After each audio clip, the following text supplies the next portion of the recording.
మన శ్రీధర్ గారు వాళ్ళు రెగ్యులర్గా కనిపించట్లేదు ఏమిటండి? శ్రీధర్ గారు, లయోలా వయోలా గారు, బ్యూలా సిస్టర్. మేబీ ట్యూషన్స్ ఏమో సార్ వాళ్ళకు టైమింగ్. వర్షంలో వాళ్ళ ఇండ్లు మునిగినట్టుంది. అవునా? అయ్యో, సాడ్. ఇంట్లోకి నీళ్ళు వచ్చి సామాన్లన్నీ మునిగిపోయినాయి అనుకుంటా. అయ్యో. సరే,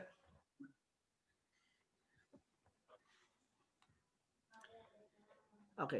పాలస్టీనియన్ కవనెంట్ గురించి మాట్లాడుతున్నాం. పాలస్టీనియన్ కవనెంట్ పాలస్టీనియన్ కవనెంట్ దేని గురించి అంటే స్పెసిఫికలీ ద ల్యాండ్ ప్రామిస్. అంటే అబ్రహాముతో దేవుడు చేసినటువంటి అన్కండిషనల్, ఇటర్నల్, లిటరల్ కవనెంట్ లోని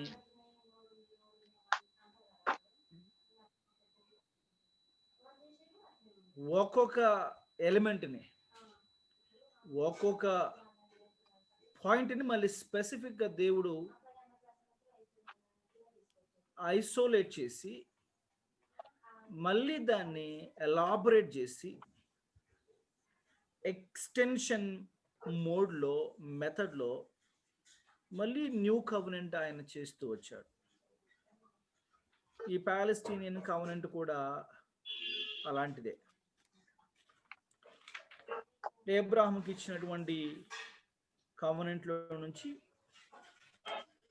ఒక పర్టికులర్ పాయింట్ని మళ్ళీ ఐసోలేట్ చేసి, అలాగా ఐసోలేట్ చేసినటువంటి విషయం ఏమిటంటే ల్యాండ్. ద్వితీయోపదేశ కాండంలో మనం పోయిన వారం చాలా విషయాలు మాట్లాడుతూ వచ్చాం. సో ల్యాండ్ ప్రామిస్ వాళ్ళకున్నది. ఖచ్చితంగా వాళ్ళు ల్యాండ్ని వాళ్ళ స్వాధీనంలోకి తీసుకుంటారు అన్న సంగతులు మనం మాట్లాడుతూ వచ్చాం. ఇప్పుడు the next covenant is Davidic covenant. దావీదు నిబంధన అంటాడు. అబ్రహామిక్ కవనెంట్లోని ల్యాండ్, అబ్రహామిక్ కవనెంట్లోని సీడు, అబ్రహాం కవనెంట్లోని బ్లెస్సింగ్స్, ల్యాండ్ అనేది పాలస్టీనియన్ కవనెంట్లో కవర్ అవుతే, seed, the exclusive element seed అనేది మనకి అబ్రహామిక్ కవనెంట్లో కవర్ అవుతుంది. బ్లెస్సింగ్ అనేది మళ్ళీ న్యూ కవనెంట్, కొత్త నిబంధనలో కవర్ అవుతుంది. దాని గురించి మనం తర్వాత మాట్లాడదాం. సో ఆ ఒక సీడ్ ఎలిమెంట్ని దేవుడు మళ్ళీ ఐసోలేట్ చేసి,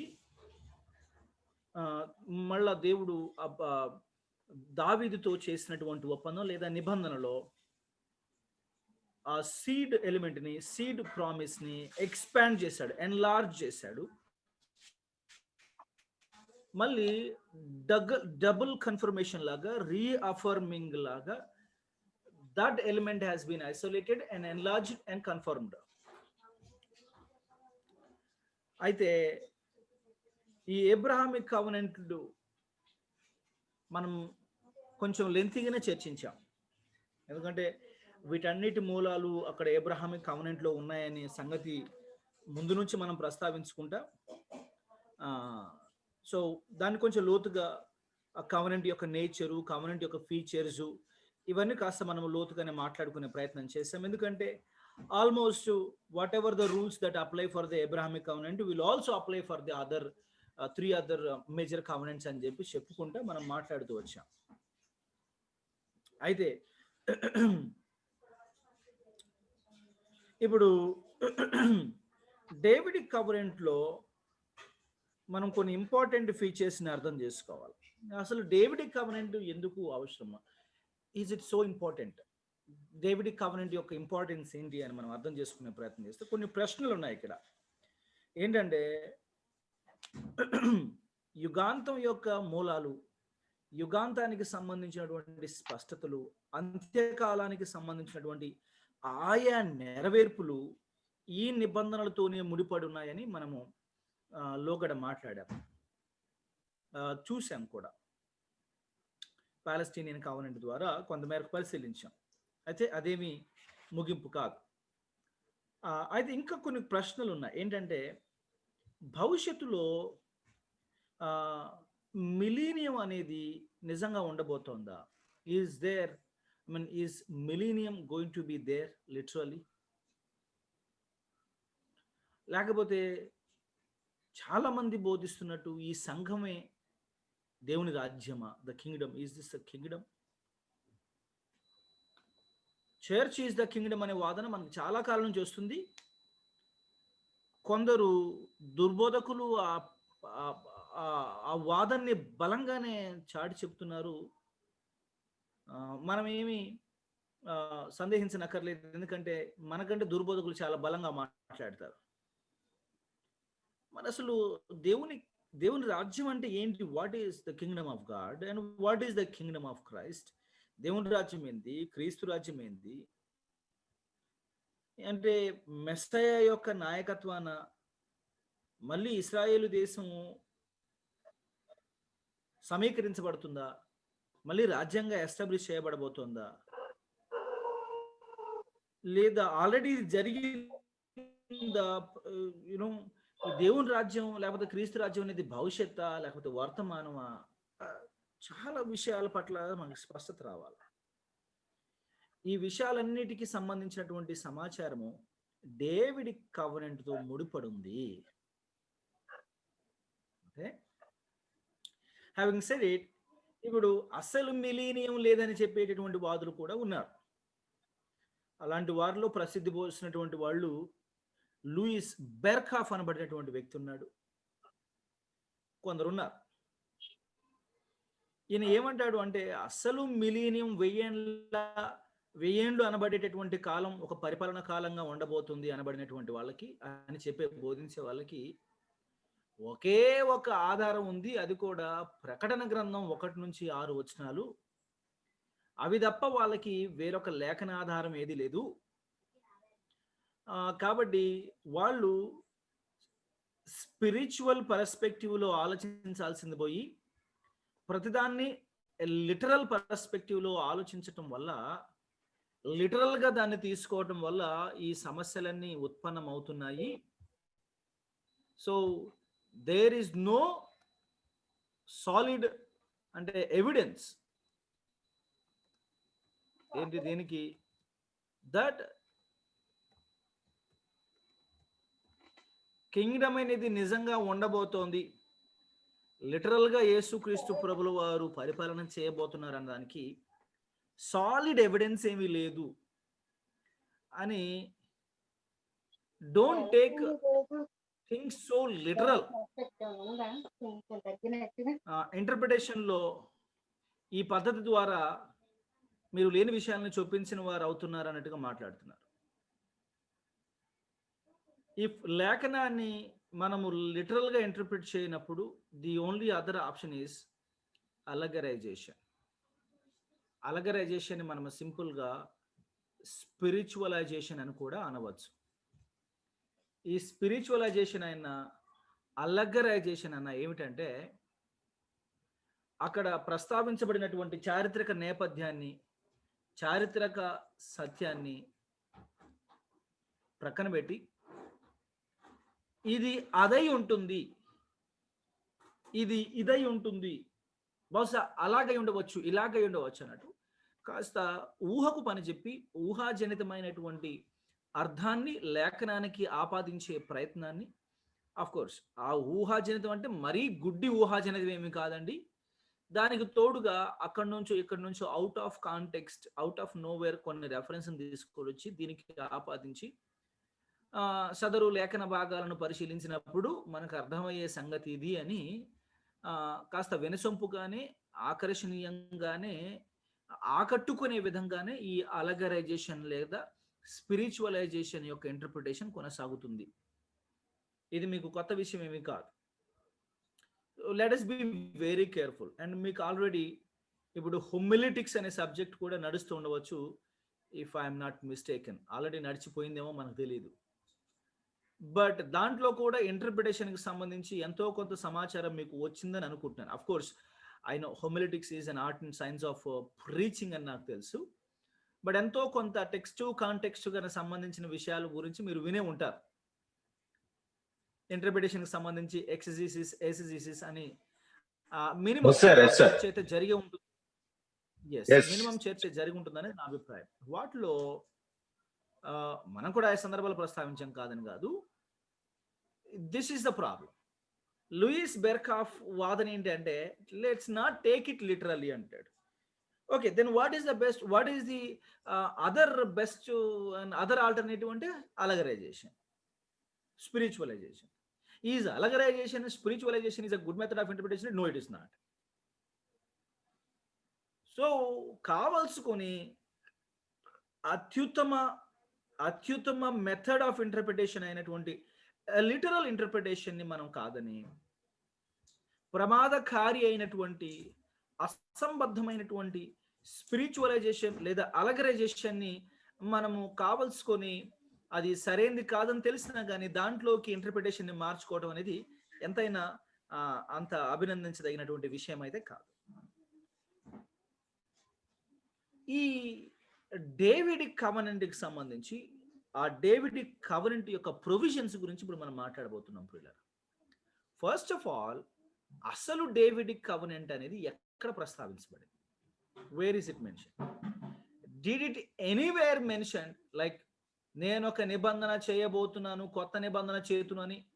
న్యూ కవెనెంట్కి సంబంధించినటువంటి స్పష్టత పాలస్తీనియన్ కవెనెంట్లో కానీ డేవిడిక్ కవెనెంట్లో కానీ ఉండదు. ఇదిగో నేను ఒక కవెనెంట్ చేస్తున్నానంటగా భాష ఏముండదండి.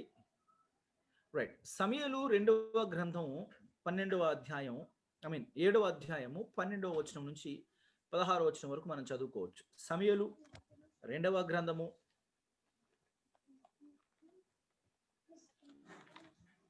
7వ అధ్యాయం సార్, 7వ అధ్యాయం 12 నుంచి 16 వచనాలు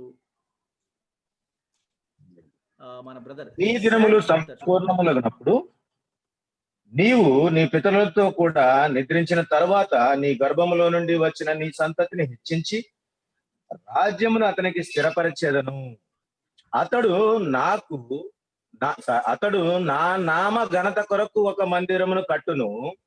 అతని రాజ్య సింహాసనమును నేను నిత్యముగా స్థిరపరిచేదను. నేను అతనికి తండ్రిని ఉండును, అతడు నాకు కుమారుడయుండును.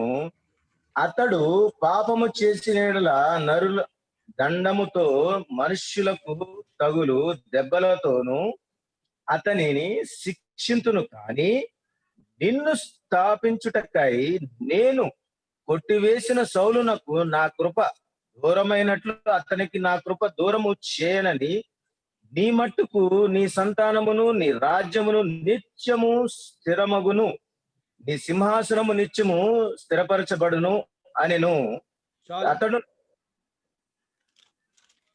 కలిగిన దర్శనం అంతటిని బట్టి ఈ మాటలన్నీ 16వ వచనం వరకు సరిపోతుందండి. This is the content, this is the reference where what we call as Davidic covenant. Davidic covenant. Yes, Davidic covenant, దావీదు యొక్క నిబంధన అంటాడు. చారిత్రక నేపథ్యాన్ని మనం పరిశీలిస్తే మీకు తెలుసు, దావీదు భక్తుడు రాజ్యాన్ని చేపట్టిన తరువాత ఆయనకి దేవాలయం నిర్మించాలి అని ఒక తలంపు ఉండింది. అంటే రాజ్యం స్థిరపడింది, బలపడ్డాడు, శత్రుశేషం లేకుండా దాదాపుగా మంచిగా ఎస్టాబ్లిష్ అయ్యాడు. నిబంధన మందసం చూస్తే గుడారాల్లో తిరుగుతూ ఉంది, ఆడికి ఈడికి, అక్కడి నుంచి ఇక్కడికి, ఇక్కడి నుంచి అక్కడికి కొంచెం అటు ఇటు తిరుగుతూ ఉంటే ఆయనకి ఎందుకు అనిపించింది, నేనైతే ఇలాంటి మంచి మంచి ఇళ్లలో ఉంటున్నాను అంటే ఆయన మాటలు రెండో వచనం చూస్తే, నేను దేవదారు మ్రానుతో కట్టిన నగరయందు వాసము చేయుచుండగా దేవుని మందసము డేరాలో నిలిచి ఉన్నదనగా అలాంటి ఆలోచనలు ఆయన చేస్తున్నాడు. That's very nice. The lord was very happy with his thoughts. అయితే ఏంటంటే ప్లాన్ చేశాడు, maybe I want to build you know house for the lord అన్నట్టుగా ఆలోచిస్తే, అప్పుడు దేవుడు మళ్ళీ కల్పించుకొని స్టీ లైక్ నీతో కాదు, నువ్వు వద్దు అన్నట్టుగా ప్రభువారు మాట్లాడుతూ ఉంటాడు. సో నువ్వు వద్దు కానీ నీ సంతతి నీ సంతతి ద్వారా నేను ఈ పని జరిగించుకుంటున్నాను, నువ్వైతే వద్దు అన్నట్టుగా దేవుడు స్పష్టంగానే దావీదుతో మాట్లాడాన్ని మనం అర్థం చేసుకుంటాం. 17 సార్, మొదటి దినవృత్తాంతములు 17. ఇక్కడ అయ్యా సరిపోతుంది. అయితే విషయం ఏమిటంటే ఆ రెస్పాన్సిబిలిటీని దేవుడు దావీదునకు పుట్టబోయే కుమారుడైనటువంటి Solomon, the prince of piece, అంటే ఆయన అర్థమేం కాదు, అంటే దాదాపుగా ఆయన యొక్క వ్యవహార శైలి అలా ఉంటుంది అనమాట. పెద్దగా యుద్ధాలు చేయలేదు కానీ రాజ్యం అంతా శాంతి సమాధానాలతో ఉండిందని మనం తెలుసుకోవచ్చు. సో దేవుడు నీ కుమారుడు నీకు పుట్టబోయే అనే మాట స్పెసిఫిక్గా మాట్లాడుతూ, సో ఇప్పుడైతే వద్దు, నీకు పుట్టబోయే కుమారుడు కడతాడనే స్పష్టతను తీసుకొస్తాడు. ఈ డేవిడ్ కవెనెంట్లో ఈ 12, 13, 14, 15, 16 ఈ 5 వచనాలలో దేవుడు మాట్లాడినటువంటి కొన్ని మాటలు మనం హైలైట్ చేసి చదువుకుందాము. మినిమం మనకు ఒక 5 main points concerning the Davidic covenant మనకి స్పష్టం అవుతాయి ఇక్కడ. అవన్నీ ఈ వచనాలలో నుంచి తీసుకొనబడినటువంటివేనండి. 12, 13, 14, 15 వర్సెస్లో నుంచి తీసుకొనబడినటువంటివే. సో మీరు వాటిని స్పష్టంగా రాసుకోండి. వాటిలో మొదటి పాయింట్ ఏంటంటే, దేవుడు మాట్లాడుతూ ఏమంటాడంటే, నీకు కుమారుడు కలుగుతాడు అంటే ఇంకా పుట్టలేదు. That son is not yet born. నీ తరువాత నీకు కుమారుడు పుడతాడు, అతడు నీ తర్వాత నీ రాజ్యాన్ని కొనసాగిస్తాడు. He will continue the kingdom. He will succeed in establishing your kingdom. అంటే ప్రామిస్ నెంబర్ 1 ఏంటి అంటే, అష్యూరెన్స్ నెంబర్ 1 ఏంటంటే, you will have a son who will continue your kingdom. This is point here, sir. Here in KJV it is saying, I will set up thy seed. That means the son only, na? Yes. రెండో point ఏంటంటే, నీ కుమారుడు అంటే నీ గర్భంలో నుంచి వచ్చినటువంటి నీ కుమారుడు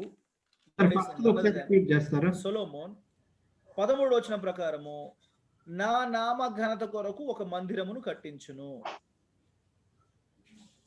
I'll make your son the fellow who is going to be born from your womb is going to build a temple for me. Point 2.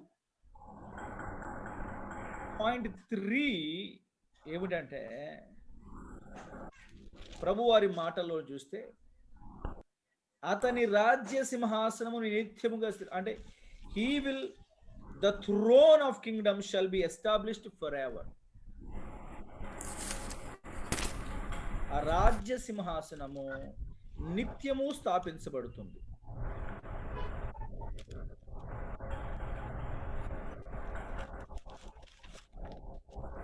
అలాగే ఒకవేళ 4వ పాయింట్, ఒకవేళ అతడు పాపం చేసినా అతన్ని శిక్షిస్తాను గాని రాజ్యాన్ని శాశ్వతంగా మాత్రం తీసివేయను.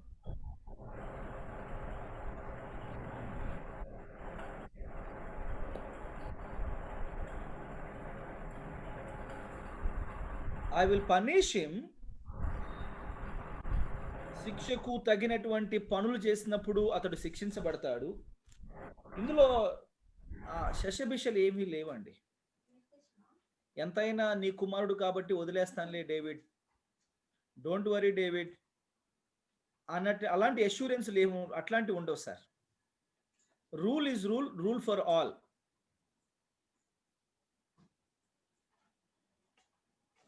మానవ వ్యవహార శైలి మరియు దేవుని వ్యవహార శైలి భిన్నంగా ఉంటాయండి.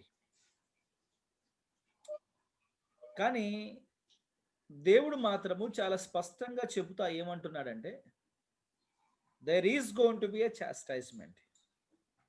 But one thing I can assure you, David, ఏమిటంటే రాజ్యాన్ని మాత్రం సింహాసనాన్ని రాజ్యం కాదు, సింహాసనాన్ని మాత్రం నేను పూర్తిగా తీసివేయను. సింహాసనాన్ని మాత్రం విడిచిపెడతా. శిక్ష ఉంటుంది, but throne will not completely be removed. That assurance I can give you, David. And the fifth point ఏమిటంటే దావీదు కుటుంబము, దావీదు సింహాసనము, దావీదు రాజ్యము. Sir, I am repeating these points. కుటుంబము, థ్రోన్ సింహాసనము, కింగ్డమ్ రాజ్యం, house, throne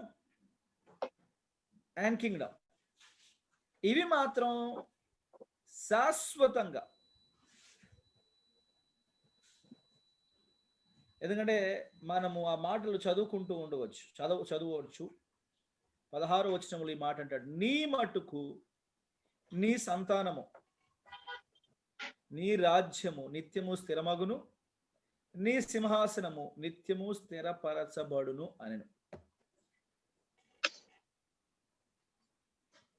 So house is clear here, throne is clear here, and what else? The kingdom is clear here. So these three things shall be established forever. ఇవి నిత్యంగా నిలబడాలి. So Davidic covenant, సమూయేలు 2వ గ్రంథం 7వ అధ్యాయం 12, 13, 14, 15, 16 వచనాలలో ఈ యొక్క 5 పాయింట్స్ మనము డెలినేట్ చేశాము. ఈ 5 పాయింట్స్ గురించి మనం చర్చించుకుంటాము. అయితే వాటిలో ముఖ్యంగా మనకు కనబడేది ఏంటంటే హౌస్, 16th వర్స్ ప్రకారము house, throne and kingdom. And let us try to interpret those 3 words here. ఇప్పుడు జాన్ ఎఫ్ వాల్వుడ్ అనబడినటువంటి మన పండితుడు, అంటే మనం నమ్మేటటువంటి సిద్ధాంతాలు నమ్మినటువంటి ఒక గొప్ప బోధకుడు జాన్ ఎఫ్ వాల్వుడ్. విన్నారా మీరు జాన్ ఎఫ్ వాల్వుడ్ గారి గురించి? ఇంత ముందు కూడా ఈ బుక్ లో ఎక్కడో మీరు రెఫర్ చేశారు జాన్ ఎఫ్ వాల్వుడ్ గురించి. yes. He wrote the Bible knowledge commentary. Yeah.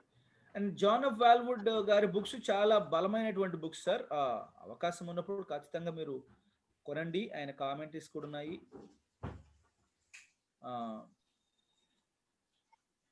Liberalism గురించి జాన్ ఆఫ్ వాల్వుడ్ గారు ఒక అద్భుతమైనటువంటి పుస్తకం రాశారు. లిబరలిజం అంటే చాలా మంది ఏసీటీసీ, ఏషియన్ క్రిస్టియన్ థియాలజికల్ సెమినరీ, అలాగే సెరంపూర్ థియాలజికల్ సెమినరీ, ఇలాంటి వాటి గురించి మాట్లాడతారు. ఆటా గురించి మాట్లాడతారు, ఏషియన్ క్రిస్టియన్ థియాలజికల్ అసోసియేషన్. ఇలాంటి మాకు అఫిలియేషన్ కావాలి సార్ అంటారు. And little do they know anything about the affiliation, the doctrinal standard of this college, these institutions and these organizations, denominations. విషయం ఏమిటంటే sir, most of them are liberal colleges. They teach liberal doctrines. And first of all, liberal అనే పదానికి అర్థం మీకు చెప్పనంత వరకు liberal ఏంటో, liberal teaching అంటే ఏంటో మీకు అది అప్రస్తుతమే. మీకు I was about to ask what is liberal అని చెప్పేస్తాను. Thank you. కనిపించారు, మీ ముఖంలో కనపడుతుంది ఇక్కడ నుదుటి మీద లిబరలిజం అంటే ఏంటి. So unless you know what is liberalism, and that doesn't make any difference. అదొక మంచి పదం లాగానే ఉంది. లిబరల్ అంటే సార్, అంటే లిబరల్ అంటే స్వేచ్ఛ, సమానత్వాలు, మరి అంత ఓవర్ వెళ్ళిపోకండి. లిబరలిజం అంటే అది కాదు. లిబరలిజం అంటే వేరేది. అంటే just the opposite of orthodox and evangelicals. Do you have okay, orthodox అనగానే ఎంతో కొంత మీకు అవగాహన వచ్చి ఉండొచ్చు. ఆర్థోడాక్స్ అంటే people that they're strict with what is written and they don't allow the changes from without అనేది జనరల్ డెఫినేషన్ సార్. నేను బైబిల్ డెఫినేషన్ ఏం చెప్పలేదు, జనరల్ డెఫినేషన్ ఫర్ ఆర్థోడాక్స్ చెప్పాను. అండ్ ఇవాంజలికల్స్, ఇప్పుడు అమెరికా దేశం గురించి మనం మాట్లాడితే,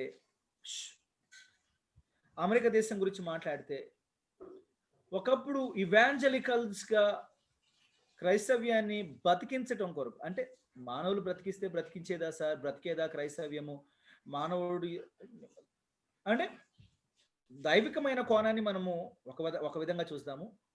ఇప్పుడు సత్యం కోసం మీరు పోరాడాలి, సత్యం కోసం మీరు నిలబడాలి, సత్యం కోసం మీరు వెన్నుకట్టుకోవాలి, సత్యం మంచి పోరాటం పోరాడి, లేకపోతే ఇలాంటి మాటలు మనకి కొత్త నిబంధనలు రాయబడి ఉన్నాయి. సో మంచి సిద్ధాంతాల కోసం పోరాడినటువంటి థియోలాజియన్స్ని, సేవకుల్ని మనము ఖచ్చితంగా ప్రస్తావించుకోవాలి. సో అలాంటి వారు పోరాడారు. ఇవాంజలికల్స్, క్రైస్తవ్యం ఎంతో కొంత యూరోపియన్ కంట్రీస్లో, యూరోపియన్ వరల్డ్లో సర్వైవ్ అయింది అంటే ఇవాంజలికల్స్ వల్ల అని చెప్పాలి. ఏమైనా అభ్యంతరం ఉందా మీకు? Right.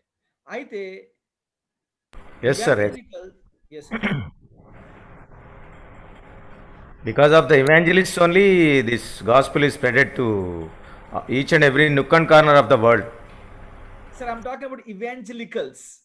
Okay. Evangelicals, okay, yeah, right, both అంటే ఇవాంజలిజం అనే పదం వాడబడింది, కానీ ఇవాంజలికల్స్ అనేది ఒక సెక్ట్ అనమాట. ఎట్లాగంటే ఇప్పుడు లిబరల్స్, కెథోలిసిజం నుంచి మనం బయటపడిన తర్వాత మళ్ళీ మాస్టర్ స్ట్రోక్, అపవాది చేసినటువంటి మాస్టర్ స్ట్రోక్ ఏంటి అంటే, నడినెత్తిన కొట్టిన దెబ్బ ఏంటంటే లిబరలిజం. అంటే కెథోలిసిజం నుంచి బయటపడ్డామండి, మళ్ళీ ఇంకో కోలుకొని దెబ్బ ఏంటంటే లిబరలిజం. ఒక పక్క అథీయిజం దెబ్బ కొడుతుంది, ఇంకో పక్క లిబరలిజం దెబ్బ కొడుతుంది. ఈ రెండు దెబ్బల నుంచి సంఘాన్ని మళ్ళీ బైబుల్ పునాదుల మీద నిలబెట్టడం కోసం ప్రాకులాడినటువంటి వాళ్ళు చాలా మంది ఉన్నారు. ఇవాంజలికల్స్ గురించి మనం మాట్లాడుతున్నాం. ఇప్పుడు మళ్ళీ ఇవాంజలికల్స్ గురించి మళ్ళీ నియో ఇవాంజలికల్స్, ఇవన్నీ రకరకాల సెగ్మెంట్లు వచ్చేసినాయి. But what ever hour concern here is, ఇప్పుడు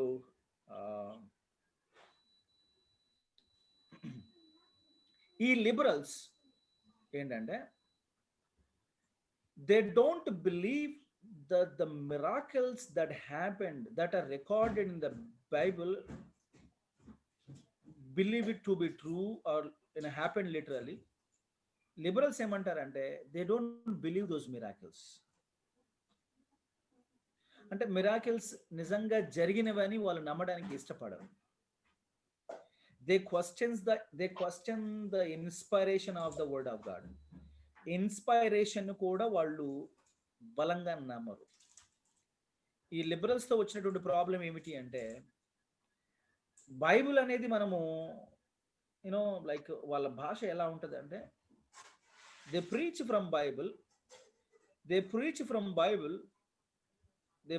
against the Bible, they preach from the Bible, they preach against the Bible. Bible is not necessarily the word of God. Virgin birth of Jesus Christ is very difficult to believe. That may not be the real incident. Or మీకు అర్థమవుతుందా liberal thought ఎలా ఉంటుందో, liberal views ఎలా ఉంటాయో. So ఇవన్నీ ఉన్నాయి. అలాంటి మూలాలు కలుగుతాయి. ఇన్స్పిరేషన్ తృణీకరించిన వాడు, ట్రినిటీని సందేహించేవాడు, come on, the very virgin birth of Jesus Christ ని సందేహించేవాడు, the sufficiency of the word of God ని ప్రశ్నించేవాడు, బలంగా నమ్మనటువంటి వాడు, బోధించినటువంటి వాడు. సార్ దుర్బోధలు రెండు రకాలు సార్. ఒకటి, people those who teach things against the Bible out right గా. People, those who don't teach the things which are in the Bible. I repeat, దుర్బోధలు రెండు రకాలు. People who teach things contrary to the Bible, which are not found in the Bible, which are twisted.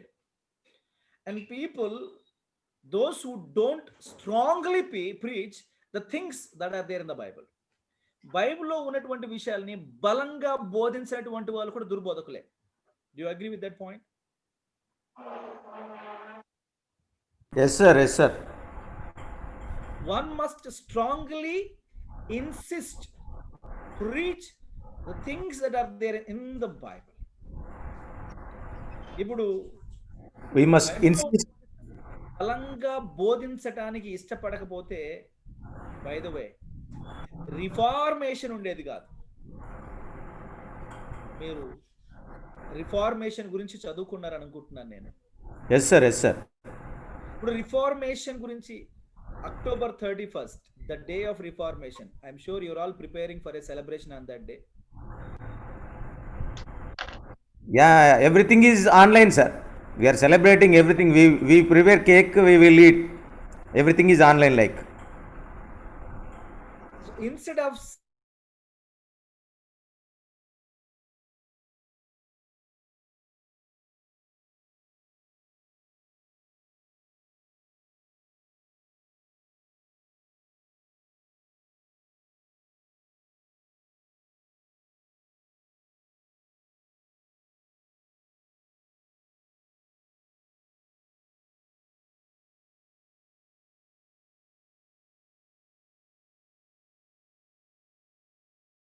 Reformation అంటే ఏంటో కూడా తెలియదు కదండి మన కొన్ని సంఘాల్లో. They don't know, they only know about festivals, they don't know anything about reformation. Reformation అంటూ ఒకటి జరిగిందని అది కూడా తెలియదు వాళ్ళకి. If you and I don't, if we are not committed to teach what has happened in the history and why are we the way we are today, why are we the way we are today, if it is not told to our younger generations, how would anyone know what has happened behind? Every church is obliged to teach the history of Reformation. I'm not talking about some particular doctrine, sir. మీకు తెలుసు, I'm not talking about certain doctrine here. I'm talking about the real history of the Christianity. And when we fail to teach the real history of the Christianity, the practical reality of the Christianity some few centuries back, people are blind, sir. ఈ రోజుల్లో ఉన్న generations వాళ్ళు బైబిలే చదవట్లేదు, ఇంక history చదివి reformation గురించి తెలుసుకుంటారనుకోవటం you know కళ్ళ. So this I mean like this month is October 31st is the day of Reformation. 1517 October 31st, the day of Reformation. So దాని గురించి కొంచెం అధ్యయనం చేయండి. హ్యావింగ్ సెడ్ ఇట్, ఇప్పుడు మనం లిబరలిజం నుంచి మళ్ళీ మనకు వెనక్కి వస్తూ, if someone questions the fundamental doctrines of the Bible, if someone does not teach strongly, emphatically, then he must be considered as a false teacher. ఎందుకు దాచిపెడుతున్నా వాళ్ళు ఏమంటారంటే, వాట్ దే ఆర్గ్యూ అంటే, మేమని చెప్తున్నా దుర్బోధలు చెప్తున్నా అంటే, మీరు దుర్బోధలు చెప్పట్లేదు కానీ సద్బోధలు బలంగా చెప్పట్లేదు. What is the best antidote for the wrong teachings? What is the best antidote? దుర్బోధలకి బలమైనటువంటి విరుగుడు ఏంటండి? ట్రూత్ స్ట్రాంగ్ గా చెప్పటం. Preach the truth loud, strongly, loudly, repeatedly, openly, audaciously. You don't openly, loudly, repeatedly teach the sound doctrines. And who are you if not a false teacher? So, these problems go to me. So coming back ఈ John of వాల్వుడ్ అనబడినటువంటి గొప్ప పండితుడు చాలా అద్భుతమైన పుస్తకాలు రాశారు. వాటిని గురించి మీరు చదవండి. ఐ మీన్ లిబరలిజం గురించి కూడా ఆయన రాసిన పుస్తకాన్ని మీరు చదవండి, బాగుంటుంది. ఆయన దీని గురించి మాట్లాడుతూ ఏమంటాడంటే హీ హైలైట్స్ హౌస్ అంటే ఏంటి, సీడ్ అంటే ఏమిటి, మరి థ్రోన్ అంటే ఏమిటి, కింగ్డమ్ అంటే ఏమిటి, what is the word house define like mean here. So he explains it this way. ఏమంటాడంటే వెన్ గాడ్ సేస్ నీ కుటుంబము అన్నప్పుడు దేవుడు ఏం చెప్తున్నాడంటే రాజ్యాధికారము చేసేటటువంటి హక్కు నీ కుటుంబానికే ఉంటుంది. అంటే నీ ఫిజికల్ భౌతికంగా నీ వారసులకే ఆ అధికారం ఉంటుంది. నీ రక్తము పంచుకొని పుట్టినటువంటి వాళ్ళకే, నీ కుటుంబములో పుట్టినటువంటి వాళ్ళకే నేను దీన్ని ఇస్తాను. అంటే అధికారము చేతులు మారదు, కుటుంబాలు మారవు. సాధారణంగా ఇప్పుడు ప్రాచీన కాలంలో రాజ్యాలు చేతులు మారుతుండే, రాజులు మారుతుండే. అంటే ఇప్పుడు సౌలు ఉన్నాడండి, సౌలు బెన్యామీను గోత్రికుడు. ఇప్పుడు దావీదు ఉన్నాడు. ఒక్క సౌలుతోనే అయిపోయింది. ఇంకా బెన్యామీను గోత్రం యొక్క పరిపాలన పరిపాలన నిడివి ఒక్క సౌలుతోనే అయిపోయింది. ఇంకా it did not continue after సాల్. ఫ్యామిలీ కాదు, ఏకంగా ఒక ట్రైబే మారిపోయింది. డేవిడ్ అంటే జూడా, ట్రైబ్ ఆఫ్ జూడాకు వచ్చేసింది థ్రోన్. ఇప్పుడు గాడ్ ఈజ్ అష్యూరింగ్ ఇది జూడాలోనే మాత్రం, నీ కుటుంబం మాత్రం కాదు. ఐ మీన్ లైక్ నీ కుటుంబం మాత్రమే ఉంటుంది. ట్రైబ్ ఆఫ్ జూడా అంటే రాజ్యము సింహాసనము యూదా గోత్రములో ఎవరైనా చేయవచ్చు ఆ పని. కానీ దేవుడు యూదా గోత్రం గురించి కూడా మాట్లాడకుండా it will be only your family man. It's not even tribe of JUDA, it is your family. Tribe of Judah is tribe of royalty. Anyone from the tribe can be a king, potentially be a king, not a problem. By force outada, by choice outada, by election outada, by appointment outada, whichever the way, a king should come from tribe of Judah. But here God again cuts it short, narrows it down, saying that it will be only your family. It's not.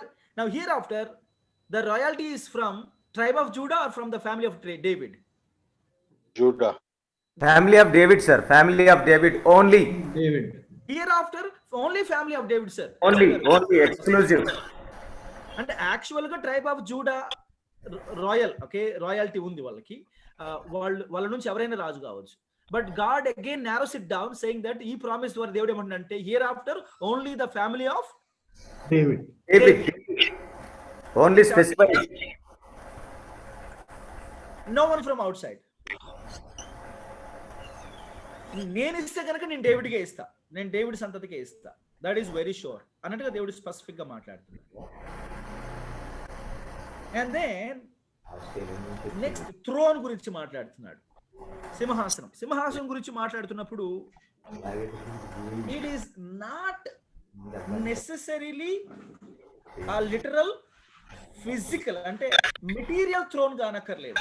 It's not talking about దావీదు ఈవేళ నువ్వు ఏ సింహాసనం మీద కూర్చున్నావో ఆ సింహాసనం ఎప్పటికీ చెదలబట్టకుండా, ఆ సింహాసనం ఎప్పటికీ పాడైపోకుండా.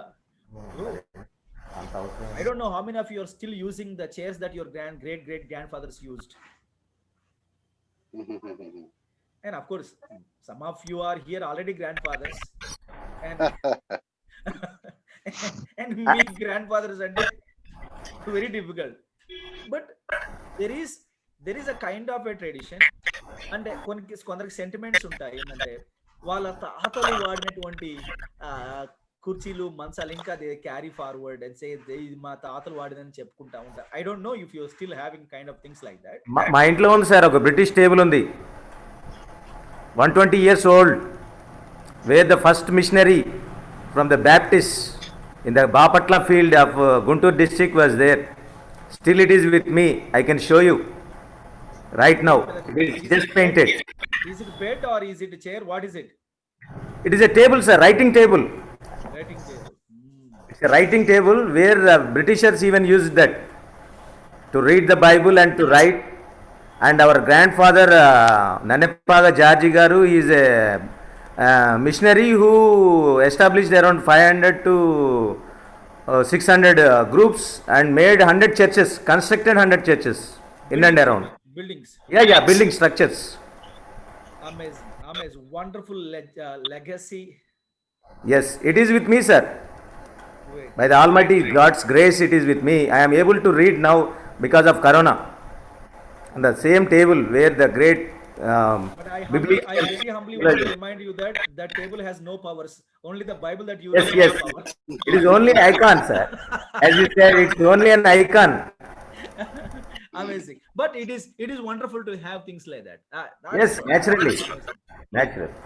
Having said it, here is throne anangane, is God literally talking about that throne that David sat on? No, sir. When you say throne, it is about power. Yes or no? It is power. ఎందుకంటే ఆయన ఆ throne కాకపోతే అంతకంటే గొప్ప throne చేయించుకోవచ్చు. మన political లీడర్సే బంగారపు కుర్చీలు చేయించుకున్నారంట. అంటే మీకు చెప్పాల్సిన అవసరం లేదు, బాగానే తెలుసు. సో విషయం ఏమిటి సార్, ఇప్పుడు క్రియేటివిటీ లెవెల్స్ సార్ ఇది. ఆ చైర్ నచ్చలేదు అనుకోండి, ట్రెండ్ మారుతున్నప్పుడు ఎప్పటికి ఇవేనా థ్రోన్స్ ఊరే మార్చండి రా, కొత్త థ్రోన్స్ పెట్టండి, కొంచెం ఎలవేషన్ యూనో కొత్త కొత్త కాన్సెప్ట్లు డిజైన్లు మార్చండి రా అంటాడు. Is not talking about material throne. Here he actually was talking about the power to rule. అంటే the right and the power to rule will always be in the David's family. ఇందాక మనం మాట్లాడుకున్నాం ఏంది, ఓన్లీ యువర్ హౌస్ అంటే your people, your physical descendants will rule అన్నాడు. ఇక్కడ power will remain always for your family or with your family. And ఇక్కడ ఇంకొక మాట మనకి వస్తుంది ఏంటంటే కింగ్డమ్, రాజ్యం అనే పదం వస్తుంది. కింగ్డమ్ అంటే ఏమిటి, రాజ్యం అంటే it is like you know a political Kingdom over Israel. పరిపాలన. అయితే దావీదు సింహాసనము, దావీదు పరిపాలించింది, తన కొడుకు మొత్తం కలిపి పరిపాలించింది, మొత్తం కలిపి ఒక 40-80 సంవత్సరాలు వేసుకున్న ఆ తర్వాత రాజ్యం వాళ్ళ చేతులు వీళ్ళ చేతులు వీళ్ళ చేతులు వాళ్ళ చేతులు మారుతూ వచ్చింది, ఒక రకమైనటువంటి ముగింపుకు వెళ్ళిపోయింది. కానీ ఎప్పటికైనా దేవుడు దావీదు కుటుంబాన్ని అధికారంలోకి తీసుకొచ్చి ఇశ్రాయేలీయులను పరిపాలించాలి. ఇక్కడ ప్రజలు మారకూడదండి. Again, who should be the king here and to whom is also important. Who is going to be king? అంటే David's posterity. He is going to rule. He is going to have power. And who is going to be the people? ప్రజలు ఎవరై ఉండబోతున్నారు? Israel. It has to be Israel. If it has to be Israel, should God also take care of the Israel to make David's son, in order to make David's throne sustain or survive, in order to make David's house to survive, should God also make the people of Israel to survive? Indeed, yes. Yes. This is the connection, sir. ఇప్పుడు దావీదు యొక్క ఇంటి వారు, దావీదు యొక్క అధికారం నిలబడాలంటే ఆ అధికారం ఎవరి మీద ఉండాలి? ఇశ్రాయేల్ మీద ఉండాలి. సో ఈ సింహాసనం నిలబడాలంటే ఈ ప్రజలు బతుకుండాలి. బలవంతంగా ఎవరి మీదైనా పరిపాలన చేయొచ్చండి. ఆక్రమించేసుకొని ఎవరి మీదైనా పరిపాలన చేయొచ్చు, ఆక్రమించేసుకొని ఎక్కడైనా రాజ్యాన్ని స్థాపించవచ్చు. అది సమస్య కాదు ఇక్కడ. కానీ ఏ ప్రజల మీద పరిపాలన చేయాలి? Primarily the people of Israel. Primarily. Yes. Others can be part of it, not a problem, but primarily the people of Israel should be there. If people of Israel should be there, and then who should take care of the people of Israel? And it is God himself has to take care of. Again, ఇది కూడా ఆయన చేయాలి. అంటే ఒక Davidic కవరెంట్ తోటి ఒక Davidic సింహాసనం ఒక డేవిడిక్ ఫ్యామిలీలే కాదండి. Even the people of Israel also had to be preserved. Who should preserve them? God has to preserve them. ఎందుకంటే లేకపోతే డేవిడ్ అంటాడు కదా, ప్రభువా నువ్వు అన్నట్టే నా ఫ్యామిలీకి సింహాసనం వచ్చింది, నువ్వు అన్నట్టే నా ఫ్యామిలీకి అథారిటీ వచ్చింది, కానీ వేర్ ఆర్ ద పీపుల్ అంటాడు David.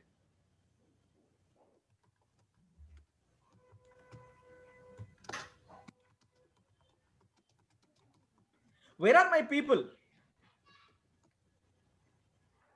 So people, God's responsibility to provide the people for the seed, for the throne, for the house of David to rule. It is God, again I repeat again, it is God's responsibility to provide, to preserve David's house, to preserve David's throne, and to provide kingdom for the king to rule. So one thing is connected with the other. Wesley garu అర్థమైందా? Yes, sir. Yes. Having said it, let us move forward. ఇంకా మనం ముందుకు వెళ్ళే ప్రయత్నం చేద్దాం. అయితే ఈ కవరెంట్కి సంబంధించి దేవుడు స్పష్టతను ఇంకా ఎక్కువ ఎక్స్టెండ్ చేస్తున్నాడు. కీర్తనాకారుడు 89వ కీర్తనలో కొన్ని మాటలు చెప్తా ఉంటాడు. చాలా అద్భుతమైన ప్రస్తావనలు వస్తూ ఉంటాయి అక్కడ. In addition to Samuel chapter 2nd బుక్లోకి ప్రస్తావించబడిన సంగతులకు అదనంగా 89వ కీర్తనలో ఇంకా ప్రస్తావనలు వస్తూ ఉంటాయి. చదువుదాం ప్రియులారా.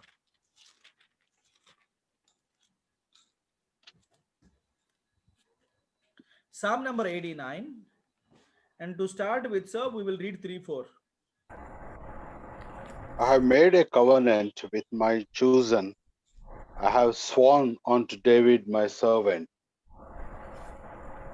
Thy seed will I establish forever, and build up thy throne to all generations. This psalm was written by Jotham, Nandi. Is it written by Jotham?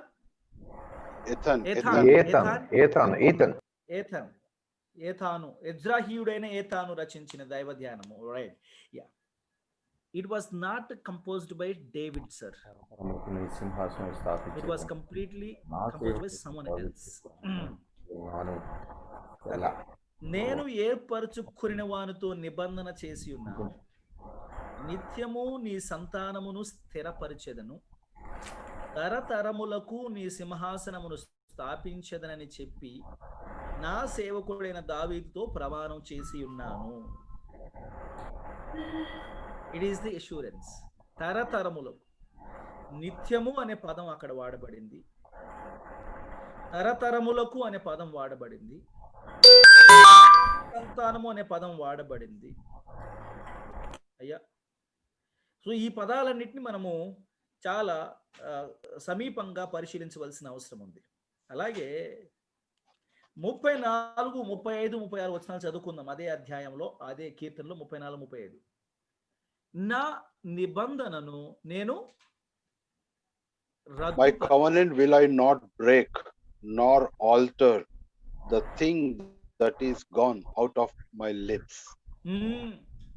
నా పెదవుల గుండా బయలు వెళ్ళిన మాటను మార్చను, అతని సంతానము శాశ్వతముగా ఉండుననియు, అతని సింహాసనము సూర్యుడున్నంత కాలము నా సన్నిధిని ఉండుననియు, చంద్రుడున్నంత కాలము అది నిలుచుననియు, మెంట నుండు సాక్షి నమ్మకముగా ఉన్నట్లు అది స్థిరపరచబడుననియు నా పరిశుద్ధతతోడని నేను ప్రమాణం చేసి తిని, దావీదుతో నేను అబద్ధమాడను. What does this mean? The promises, ఇందాక మనం చదివిన గ్రంథం సమూయేలు 2వ గ్రంథం 7-12లో నుంచి చదువుకుని వచ్చినాడు. నేనేదో భావోద్రేకంతో, ఆవేశంతో, అనాలోచితంగా చేసినటువంటి చెప్పిన మాటలు కానీ చేసిన వాగ్దానాలు కావు. నా పెదవుల నుండి బయటికి వెళ్ళినటువంటి మాటను నేను ఎంత మాత్రం కూడా రద్దుపరచను, మార్చను. నేను దావీదుతో అబద్ధం ఆడలేదు. అతన్ని సంతోషపెట్టడం కొరకు, అతడు ముగింపుకు వచ్చాడు కాబట్టి ముగింపులో ఎందుకు అతన్ని బాధ పెట్టడం అని, ముగింపులో ఎందుకు అతన్ని ఇబ్బంది పెట్టడం అని, దుఃఖపరచడం అని నేను అతన్ని సంతోషపెట్టే ప్రయత్నం చేయలేదు.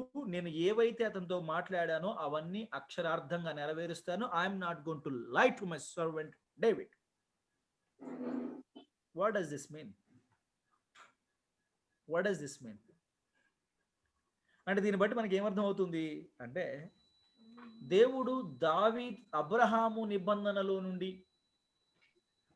సంతానము అనే ఒక పాయింట్ని బయటికి తీసుకొచ్చి దావీదు సంతతి సింహాసనాన్ని పొందుకుంటారు, అది శాశ్వతంగా నిత్యము వారు అధికారాన్ని కలిగి ఉంటారు అనే ప్రస్తావన ఒకసారి కాదు, it has been repeatedly mentioned and reiterated.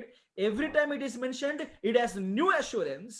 Every time it is stated, it has new force, it has new impact and new confirmation.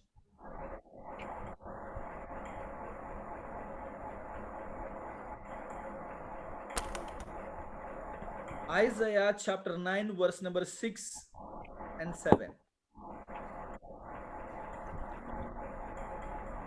యెషయా గ్రంథము chapter 9 verse number 6 and 7. So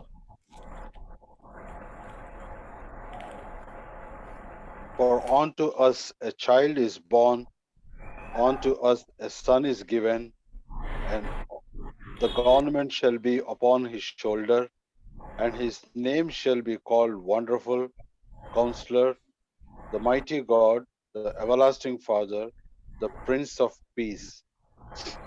Of the increase of his government and peace there shall be no end, upon the throne of David and upon his kingdom, to order it and to establish it with judgment and with justice from henceforth even forever. The zeal of the Lord of hosts will perform this. now there is not going to be an end. There shall not be an end to the kingdom of David and to the throne of David. Why is again David brought here into discussion in the book of Isaiah? If we manandaram kuda believe that verse number 6 is talking about Jesus Christ, the Son of God, and why again the kingdom of David, the throne of David, brought into discussion in the 7th verse? As simple as that. The ultimate fulfillment of the Davidic covenant rests upon whom? Almighty God. Clearly. ఆరో వచనములో ప్రస్తావించబడిన సంగతులు మనం చూసిన తర్వాత 7వ వచనములో Davidic Kingdom and Davidic throne గురించి మాట్లాడతాడు. ఇప్పుడు దావీదుతో దేవుడు చేసినటువంటి నిబంధన, అది రాజ్యం తాలూకు కావచ్చు, కుటుంబం తాలూకు కావచ్చు, సింహాసనం తాలూకు కావచ్చు, ఈ వాగ్దానాల యొక్క నెరవేర్పు, ఈ నిబంధనల నెరవేర్పు ఎవరితో ముడిపడి ఉందని మనకు అర్థమవుతుంది 6వ వచనం చదివిన తర్వాత. దావీదు మహారాజు. It is Jesus Christ sir. Because ఏలయనగా మనకు శిశువు పుట్టును, మన కుమారుడు అనుగ్రహించబడును. అవును sir. yes sorry. And it is followed by the next verse కదా. అవును సార్. Right absolutely. సింహాసనాన్ని ముడి పెడతాడు. ఆయన భుజముల మీద రాజ్యభారం ఉండును చెప్పిన తర్వాత కిందకి వచ్చిన తర్వాత ఇది మొదలుకొని మితి లేకుండా దానికి వృద్ధియు క్షేమము కలుగును. అంటే దావీదునకు దేవుడు చేసినటువంటి రాజ్యానికి సంబంధించిన, సింహాసనానికి సంబంధించిన నెరవేర్పుల యొక్క మూలము యేసుక్రీస్తు ప్రభుల వారిలో ఉందని మనకి ఇక్కడ స్పష్టంగా అర్థమవుతుంది. And God is repeating every time he mentions the throne and kingdom of David, he adds a new point to it. స్పష్టత వస్తుంది మనకి, కొత్త పాయింట్లు దాన్ని ఎలాబరేట్ చేస్తున్నాడు, ఎక్స్పాండ్ చేస్తున్నాడు. He's explaining it out and he's adding points to it and thus giving us a new idea, new information and more clarity on the subject. Having said it, we will read couple of more verses. కొన్ని వచనాలు చదువుకొని ఎక్కువ స్పష్టత తెచ్చుకునే ప్రయత్నం చేద్దాం ప్రియులారా. Ezekiel chapter 37 verse number 24-25. Ezekiel 37వ అధ్యాయము 37 24-25. నా సేవకుడైన దావీదు వారికి రాజవును, వారికందరికీ కాపరి ఒక్కడే ఉండును. వారు నా విధులను అనుసరింతురు, నా కట్టడలను గైకొని ఆచరింతురు. మీ పితరులు నివసించినట్లు నా సేవకుడైన యాకోబునకు నేనిచ్చిన దేశంలో వారు నివసింతురు. వారి పిల్లలను వారి పిల్లల పిల్లలను అక్కడ నిత్యము నివసింతురు. నా సేవకుడైన దావీదు ఎల్లకాలము వారికి అధిపతి అయ్యుండును. Do you understand here? The book of Ezekiel was written when? And David ruled when? ఎవరు ముందండి? డేవిడ్ ముందా, ఎజ్కేల్ ముందా? సుబ్బారావు గారు చాలా కాలం తర్వాత కనపడ్డారు. I'm very happy. చెప్పండి, డేవిడ్ ముందు ఉన్నాడా, ఎజ్కేల్ ముందు ఉన్నాడా? మీరు మ్యూట్ లో ఉన్నారు సార్, అన్మ్యూట్ చేసి చెప్పండి.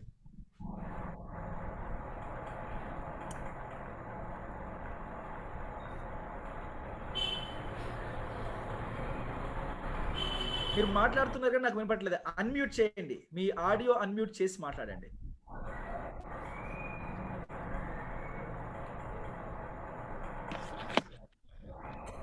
ఏమండి సార్? డేవిడ్ ముందున్నారని భావించున్నాను సార్. ఏమనుకుంటున్నారు మీరు? డేవిడ్ ఇప్పుడు డేవిడ్ ముందు ఉంటే మరి ఎజికేల్ ఏందండి డేవిడ్ గురించి మాట్లాడుతున్నాడు? సార్ ఎజెకియేలు రాసిన ఈ వృత్తాంతం బబులోను చెరలో ఉన్నప్పుడు, ఇశ్రాయేలీలు యూదా ప్రజలు బబులోను చెరలో ఉన్నప్పుడు రాసింది. అంటే దాదాపు 500 సంవత్సరాల క్రితం, అంటే 500 సంవత్సరాల పూర్వం, క్రీస్తు పూర్వం 500 సంవత్సరాల ముందు. దావీదు ఆ రాజులందరికంటే ముందు ఇంకొన్ని 100 సంవత్సరాలు వెనక ఉన్నాడు. మ్యూట్ లోకి వెళ్ళిపోయారండి. చెప్పడం అయిపోయింది సార్. ఓకే, నేను ఇంకా చాలా సీరియస్ గా వింటున్నాను. అంటే ఎహెజ్కేలు కంటే David some minimum 500 to 600 years, minimum 500 to 600 years more. Right. And yet Ezekiel talks about David as who is going to be a king in the future అన్నట్టుగా మాట్లాడుతున్నాడు. Do you think he is literally talking about David, or is he talking about the family of David here? Seed of David. దావీదు సంతానం. The house of David, yes. The seed of David anandi, the house of David anandi, the family of David anandi. No problem. But David అని ఇక్కడ ప్రస్తావించబడినంత మాత్రాన don't think literally David is going to, ఎందుకంటే David's rule is already over. Subbarao గారు sir it was already over in 1000 BC. 1000 BC లోనే అయిపోయింది అది. David's 40 years of rule is over. David తరువాత Ezekiel nearly 500+ years తర్వాత మాట్లాడుతున్న మాటలు ఇవి. And Ezekiel is believed to be an exilic prophet.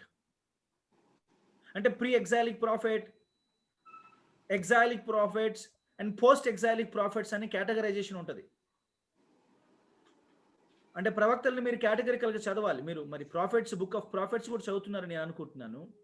But ప్రవక్తల్ని కేటగరికల్గా చదువుకోవాలి. హూ ఆర్ ద ప్రాఫెట్స్ అంటే బబులోను బానిసత్వానికి ముందు బోధించిన ప్రాఫెట్స్ ఎవరు, బబులోని బానిసత్వంలో ఉండగా ప్రకటించినటువంటి ప్రాఫెట్స్ ఎవరు, బబులోను బానిసత్వం తరువాత బోధించిన ప్రాఫెట్స్ ఎవరు, ఆ కేటగిరీ మనకు అర్థం కావాలి. Ezekiel is believed to be a prophet in the ఎగ్జైలిక్ prophet.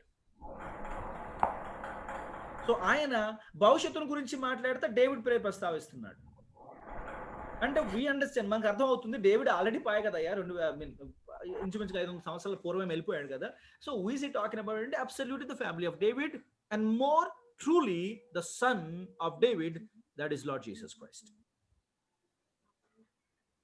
దావీదు కుమారుడు అనేటువంటి యేసుక్రీస్తు ప్రభుల వారిని గురించి మాట్లాడుతున్నాడని మనకు స్పష్టంగా అర్థమవుతుంది. మూవింగ్ ఆన్ ఫర్దర్ సార్, ఇంకా మనము ముందుకు వెళ్దాము. We will read Daniel chapter 7 verse number 13 and 14 sir. దానియేలు గ్రంథము 7వ అధ్యాయము 13-14 వచనాలు చదువుదాం. I saw in the night visions, and behold, one like the Son of Man came with the clouds of heaven, and came to the Ancient of Days, and they brought him near before him. And there was given him dominion and glory and a kingdom, that all people, nations, and languages should serve him. His dominion is an everlasting dominion which shall not pass away, and his kingdom that which shall not be destroyed. All these promises connect with the promise that was made to David. దావీదుతో దేవుడు చేసినటువంటి నిబంధనకు సంబంధించినటువంటి సంగతులు ఇవి. So David covenant కి connect అయినటువంటి సంగతులు ఇవి. Kingdom is still spoken to be in the future. రాజ్యము సింహాసనం అనేది ఇంకా భవిష్యత్తు అన్నట్టుగానే ప్రస్తావించబడుతూ వస్తుంది. ద ప్రాబ్లం ఏంటంటే when we come to the character of the Davidic covenant, there is a problem. The problem ఏంటంటే some people, the people who argue for amillennialism, అంటే రాజ్యం అనేది లిటరల్ గా తీసుకోకూడదు అనే వాళ్ళు ఏం చెప్తారంటే, now Jesus Christ is already on the throne. How many of you believe that Jesus Christ is on the throne now? Come on, you all have to believe it. He is on the throne. He is on the throne, no doubt in that. But the throne simply doesn't always mean the throne that has been promised, sir. He has always been on the throne. And even before he became the man, became the son of man, he was God will always be on throne. What's so big deal in it? Atla kaadu. Now Jesus Christ is on the throne with the Father, and that throne here talks about the ruling authority, the ruling power of Jesus Christ.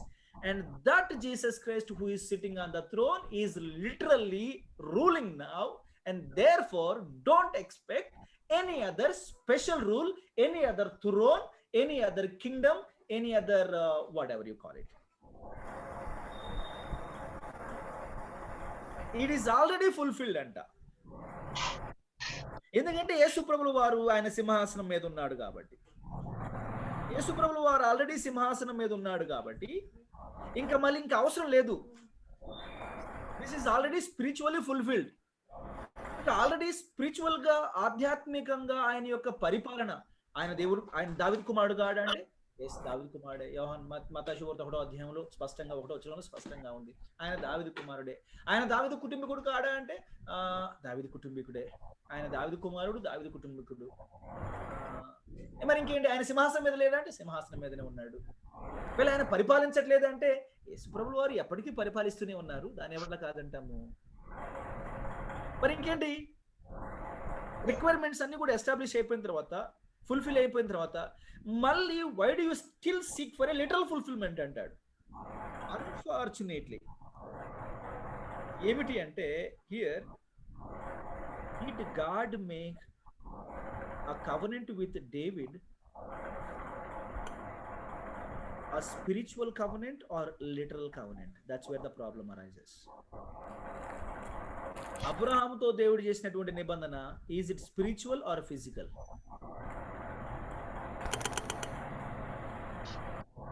Sir మీరు చెప్పండి, Is Jesus Christ the physical son of David, or physical son of Abraham and David, or a spiritual son of Abraham and David?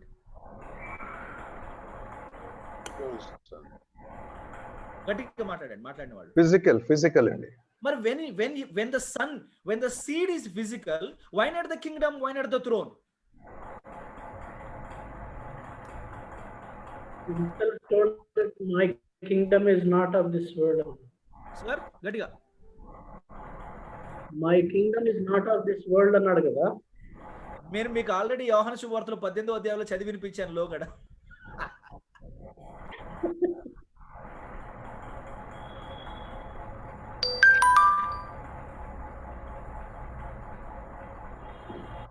కానీ ఆయన literal గా రాజ్యం స్థాపించడానికే వచ్చాడని మనం మాట్లాడుకున్నాం.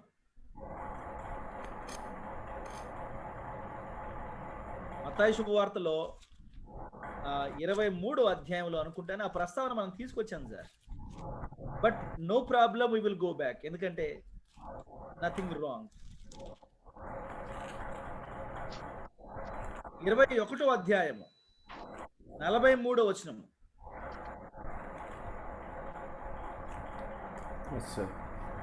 కాబట్టి దేవుని రాజ్యం మీ యొద్ద నుండి తొలగింపబడి దాని ఫలమిచ్చు జనులకి ఇవ్వబడునని మీతో చెప్పుచున్నాను.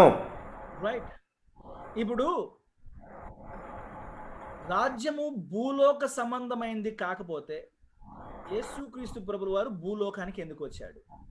Question number 1.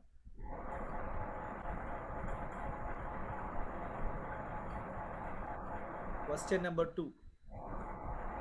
నమ్మనటువంటి వాళ్ళు నమ్మలేదు, నమ్మినటువంటి వాళ్ళు మానవాతీతులుగా మారారా? సరే, నమ్మలేదు, కొందరు నమ్మలేదు. మరి నమ్మినటువంటి వాళ్ళ సంగతి ఏంది? వాళ్ళు ఏమైనా మానవాతీతులుగా అయిపోయారా, లేకపోతే వాళ్ళు మానవులుగానే ఉన్నారా?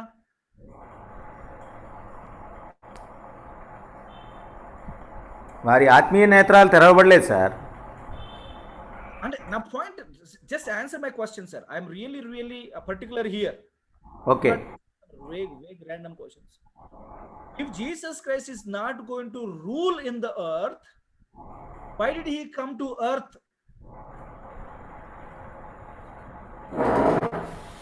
Rendu.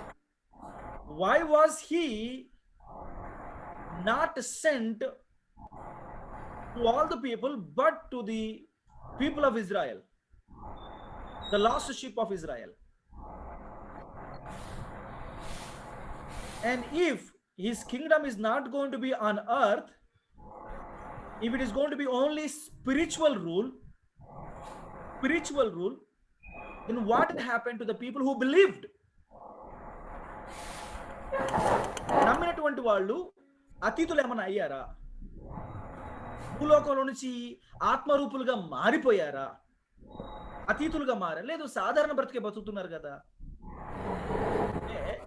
పిలాతుతో మాట్లాడబడినటువంటి మాటలు అర్థం ఏమిటంటే, అసలు నేను ఇక్కడ రాజ్యమే స్థాపించబోట్లేదు, నేను అసలు రాజునే కాను, అసలు నాకు సంబంధమే లేదు అని అనలే. కానీ నా రాజ్యము ఈ లోక సంబంధమైనది కాదు. అంటే మీ పద్ధతుల ప్రకారము, మీ ఆచారాల ప్రకారము కత్తి పట్టాలే, చంపాలే, రక్తం ఓడ్చాలే, ఇది కాదు నా రాజ్య స్థాపన, ఇలాంటిది కాదు నా రాజ్యం.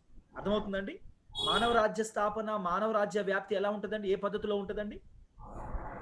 యుద్ధాలు, కత్తులు, కటార్లు, రక్తపాతం.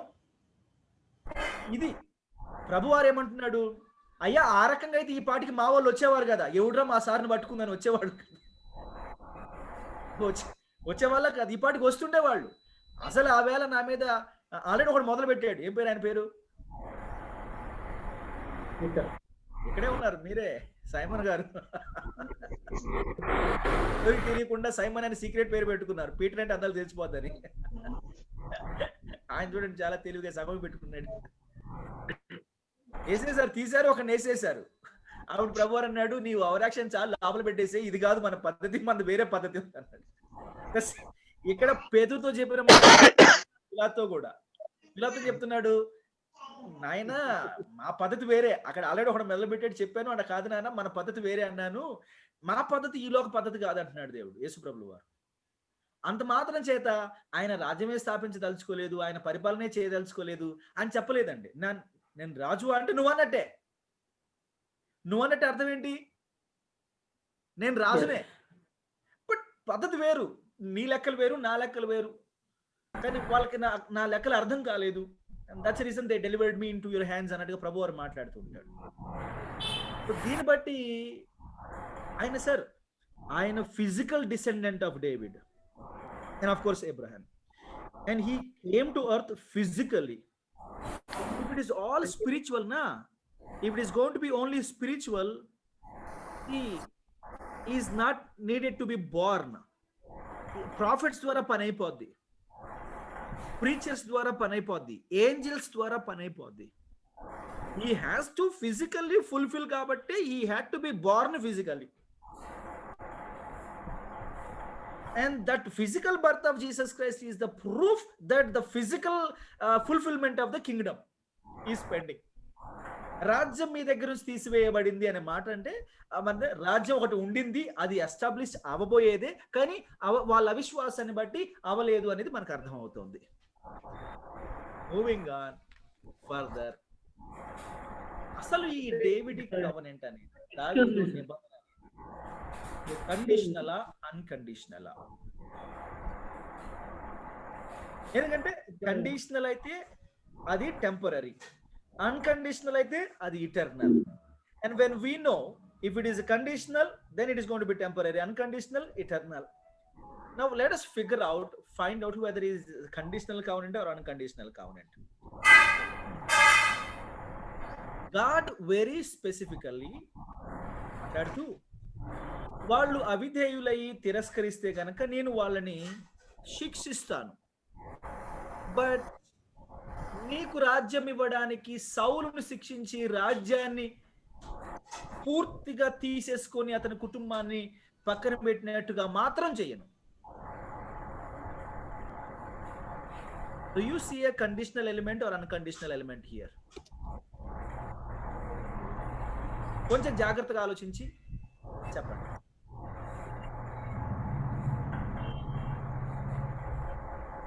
నిబంధన విషయంలో అన్కండిషనలే సార్. ఇక్కడ అగైన్ ఇంకో మాట ఉంది సార్. ఇందాక మనం చదివినటువంటి మాట మత్తయి శుభవార్త 21వ అధ్యాయంలో చదివిన మాట, రాజ్యం మీ యొద్ద నుంచి తీసివేయబడింది. ఎందుకు తీసివేయబడింది? What was the reason? వాళ్ళ అవిధేయత. What was the reason? అవిధేయత అన్నారు. వాళ్ళ అవిధేయత సార్. అవిధేయతను బట్టి తీసివేయబడింది. Is it conditional or unconditional? అంటే బ్రాడ్ గా ఆలోచించండి, కొంచెం టైం తీసుకుని ఆలోచించి చెప్పండి, తొందరపడాల్సిన అవసరం లేదు. కండిషనల్. కండిషనల్. రమేష్ అదే విధంగా విజయ్ గారు కండిషనల్ అన్నారు. ఇంకా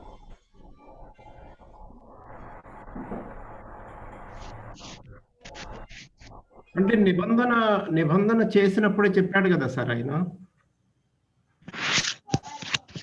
మనము గత వారం కూడా మాట్లాడుతా ఏమన్నామంటే, only conditional element in the Abrahamic covenant and Davidic covenant and Palestinian covenant ఏంటంటే time element. Exactly time element. ఇప్పుడు ఇవ్వను, అబ్బా మీరు అవిధేయులు కాబట్టి మీకు ఇవ్వను, ఎప్పటికైనా నేనే ఇస్తే. ఎప్పటికైనా ఎవరు ఇవ్వాలి సార్? ఆయనే ఇవ్వాలి. అది అగైన్ ఐ రిపీట్, ఎప్పటికైనా ఈవేళ అవిధేయులైనటువంటి వారిని, do you think that next generation will be obedient? Is there any guarantee that next generations will be obedient? No. అంటే గ్యారంటీ లేకపోయినా మార్చేది దేవుడే కదా సార్. డెఫినెట్ గా that's what is the most important. Yes, because God is one who convicts people కదా. Yes, అంటే ముందు పుట్టబోయే వాళ్ళు మంచి వాళ్ళు పుడతారు, మీరు మంచి వాళ్ళు కారు కాబట్టి మీకు ఇవ్వను, ఇంకా పుట్టే వాళ్ళు మంచిగా పుడతారంటే nobody will be born good, sir. Again లేఖనము చాలా స్పష్టంగానే చెప్తుంది, nobody will be born good enough to choose God, good enough to believe God, good enough to accept Lord Jesus Christ. Nobody is going to be born like that. అంటే potential గా భవిష్యత్తులో మంచి వాళ్ళు పుడతారు అని మంచి భవిష్యత్తును ముందుగా చూసి ఇప్పుడు మీకు ఇవ్వను వాళ్ళకి ఇస్తారని చెప్పట్లేదు. ఇక్కడ టైం ఎలిమెంట్ ఏంటంటే ఒకటి, ఇంకా ఇందులో ఒక కవెనెంట్ లో ఈ ఒక covenant తో పాటుగా చాలా కవనెంట్స్ యొక్క ఫుల్ఫిల్మెంట్లు ఉన్నాయి కదా.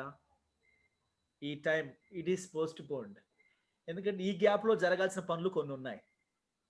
ఈ పనులకు జరగడానికి సార్ట్ ఆఫ్ టైం కావాలి. సో కాబట్టి మీ నుండి రాజ్యం తీసివేయబడుతుంది, దాన్ని ఫలమిచ్చు జనులకు ఇవ్వబడుతుంది. వాళ్ళు భవిష్యత్తులో వస్తారు. ఆఫ్ కోర్స్ అప్పుడైనా నేనే ఇవ్వాలి, అప్పుడు కూడా నేనే వాళ్ళలో నుండి భక్తిహీనతను తొలగించాలి, అప్పుడు కూడా నేనే వాళ్ళని నీతిమంతులుగా భక్తిపరులుగా చేయాలి, అప్పుడు కూడా నేనే ఇవ్వాలి. ఇప్పుడైతే ఇవ్వను. This is the conditional element. Only time element is the time aspect is the conditional element in the covenant of David or Abraham or Palestinian. I repeat, only time aspect is the conditional element.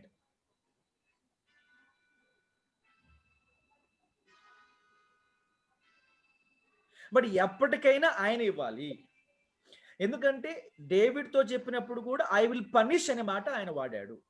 But I will not punish them completely, అంటే ఇక వాళ్ళు అంతరించిపోయేటట్టుగా నేను punish చేయను. But I will still keep my word, I still keep my promise, I will still again bring them back అన్నట్టుగానే ప్రభు వారు చెప్పాడు.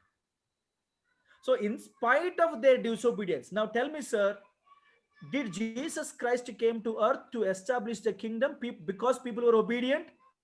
మీరందరూ మాట్లాడాలా. మీరు మాట్లాడితేనే మీకు అర్థమవుతుందో లేదో నాకు అర్థం అవుతుంది, లేకపోతే గమ్మను కూర్చుంటా స్టోరీ లాగా వింటామంటే మరి మీ ఇష్టం. నేర్చుకునే వాళ్ళు నేర్చుకుంటారు, అలా డొలిపే వాళ్ళు డొలిపేస్తారు. That's up to your concern and conscience. మీరు చెప్పండి, when did Jesus Christ came to earth? Jesus Christ came to earth to establish the kingdom or to simply spend time? అంటే మీరు అంటారు టు ఎస్టాబ్లిష్ ద కింగ్డమ్ అని స్పష్టంగా అర్థమవుతుంది. Now if Jesus Christ came to earth, దేవుని రాజ్యాన్ని స్థాపించడం కొరకు ఆయన భూలోకానికి వచ్చినప్పుడు, what is the spiritual status of the people? వాళ్ళందరూ భక్తిపరులు, విధేయులు, నమ్మకస్తులు, బుద్ధిమంతులు కాబట్టి వచ్చాడా? ఆయన వచ్చినప్పుడు కూడా వాళ్ళు సంపూర్ణ అవిధేయులు. ఇంకా వాళ్ళ అవిధేయత ఏ స్థాయిలో చంపి సిలువ కీడ్చి చంపటంలోనే వాళ్ళ యొక్క భక్తిహీనత, అవిధేయత, తిరస్కారం ఏంటో అర్థమవుతుంది, ఆ స్థాయి ఏంటో అర్థమవుతుంది. ఇప్పుడు వాళ్ళు అవిధేయులుగా ఉన్నా సరే ఆయన తన వాగ్దానాన్ని నెరవేర్చడం కొరకు, రాజ్యాన్ని స్థాపించడం కొరకు వచ్చాడంటే is it conditional or unconditional? Unconditional. I repeat, వాళ్ళు ఆధ్యాత్మికంగా దిగజారి నీచ స్థితిలో ఉన్నప్పటికీ కూడా ఆయన వచ్చాడు. అండ్ యేసు ప్రభుల వారి నోటి నుంచి జాలువారినటువంటి ఉపమానం ఏమిటి అంటే, ఒకనికి ద్రాక్ష తోట ఉందంట. ఆ ద్రాక్ష తోట యజమాని ఏం చేశాడు,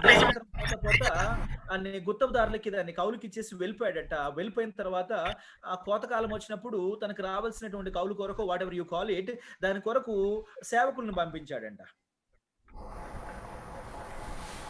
సేవకులు వాళ్ళు ఏం చేశారండి? ఫస్ట్ కొట్టారండి. కొట్టారు, కొందరిని కొట్టారు, తిట్టారు.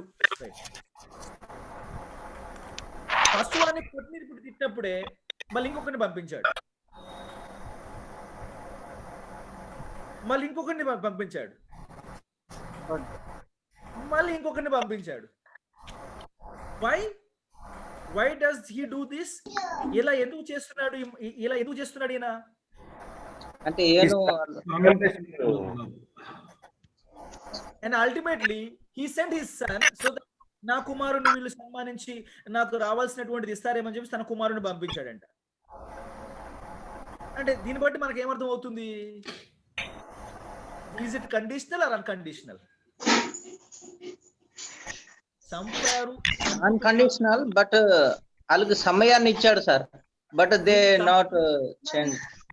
ఎస్ రమేష్, వీళ్ళు చంపుతున్నారు, కొడుతున్నారు, చంపుతారని తెలిసినా కూడా తన కుమారుని రాజ్య స్థాపన కొరకు పంపించడంలో కండిషనల్ ఎలిమెంట్ కనబడుతుంది, అన్కండిషనల్ ఎలిమెంట్ కనబడుతుంది. అంటే అన్కండిషనల్ ఎలిమెంటే కనబడుతుంది మనకు అక్కడ. Right sir. So David covenant లో మనకి అన్కండిషనల్ నేచర్ మనకు అర్థం అవుతే, then the fulfilment will not be a problem for us. కాకపోతే ఈ ఆమిల్స్ అంటే అమిలీనియల్స్ లేదు, this is already fulfilled, spiritually fulfilled. Jesus Christ is already on the throne అంటారు. లేదా ఈ ఆమిల్స్ తో ఉన్నటువంటి డబుల్ స్టాండర్డ్ ఏంటంటే దే ఆర్గ్యూ 2 ways. ఒకటి, అసలు సొలొమోను కాలంలోనే నెరవేరింది. Solomon is the seed, promised seed. Solomon literally ruled. Solomon's kingdom was peaceful. Solomon's kingdom was rich, and it was completely fulfilled in the time of Solomon. చెప్పి argue చేస్తారు. వాళ్ళ double stand, ద్వంద్వ వైఖరి ఎప్పుడు బహిర్గతం అవుతుందంటే, మరి సొలొమోను పరిపాలన తరువాత కూడా ప్రామిసెస్ ఉన్నాయి కదా అని మనం ఊరకు ఉండం కదా. సొలొమోను పరిపాలన తరువాత కూడా కపుల్ ఆఫ్ ప్రామిసెస్ ఉన్నాయి కదా, multiple references referring to the Kingdom ఉన్నాయి కదా అంటే వాళ్ళు ఇమీడియట్ గా, ఇప్పుడు ఫర్ ఎగ్జాంపుల్ మనం ఉన్నాము ఇర్మియా గ్రంథం 33వ అధ్యాయము 17వ వచనం నుంచి 26వ వచనం వరకు చదివి, why did still God made a promise here that is going to establish a kingdom అని చెప్పేసి మనం అన్నాం అనుకోండి. యాక్చువల్లీ సొలొమోను కాలంలో నెరవేరింది అన్నవాళ్ళు సొలొమోను తర్వాత ఎందుకు ప్రామిసెస్ ఇంకా ఎందుకు వచ్చినాయి, ఆల్రెడీ ఎస్టాబ్లిష్డ్ కింగ్డమ్ గురించి మళ్ళీ ఎందుకు ప్రస్తావించాడు దేవుడు, మళ్ళీ ఎందుకు నెరవేరబోతుంది అన్నట్టుగా చెప్పాడు అన్న దానికి యాక్చువల్ గా నోరు మూసుకొని ఉండాలి. కానీ వాళ్ళు ఊరుకోరు. మీకు తెలుసు, ఏ పొలిటీషియన్ అయినా రెడ్ హ్యాండెడ్ గా పట్టుబడినా గానీ ఎప్పుడైనా ఎవడైనా నోరు మూసుకొని తలదించుకొని వెళ్ళిపోవడం మీరు చూసారా? అట్లాంటి క్యారెక్టర్ ఉంటే అతను పొలిటీషియన్ కాదు sir. He won't come into politics.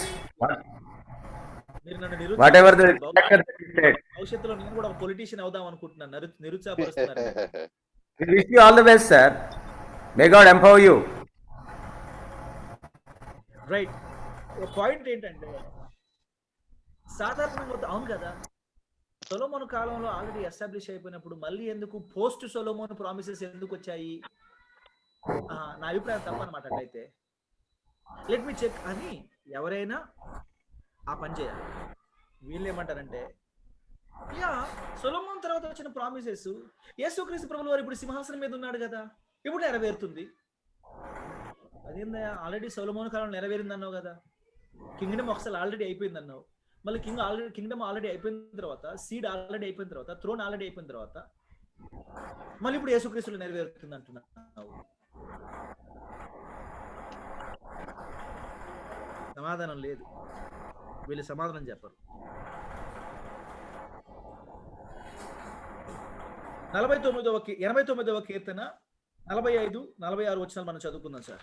89వ కీర్తనలోకి వెళ్దాం.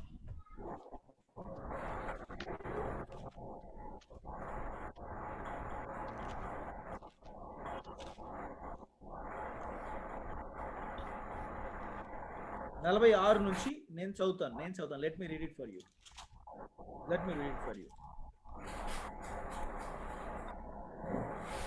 యెహోవా, ఎంతవరకు నీవు నిత్యము దాగి ఉందువా? ఎంతవరకు నీ ఉగ్రత అగ్నివలే మండును?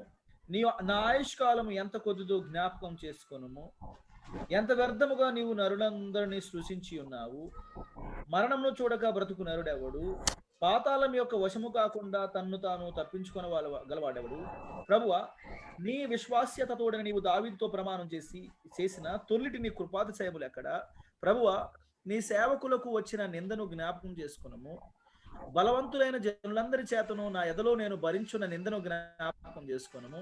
యెహోవా, అవి నీ శత్రువులు చేసిన నిందలు, నీ అభిషక్తుని నడతల మీద వారు మోపుచున్న నిందలు. యెహోవా నిత్యము స్తుతినందును గాక. ఆమేన్. అంటే there is a guarantee, there is a future, kingdom is still. అంటే కీర్తనాకారుడు ఇంకా రాజ్య స్థాపన కొరకు ఎదురు చూస్తున్నట్టుగా మనకు అర్థం అవుతోంది. Sir, excuse me. Yes. Could you please repeat the reference, please? Keerthana 89, Psalm number 89, 46 to 52. Okay, sir. Thank you.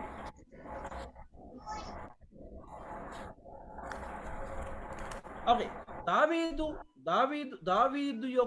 దావీదుతో దేవుడు చేసినటువంటి నిబంధన అన్కండిషనల్ కవర్నెంట్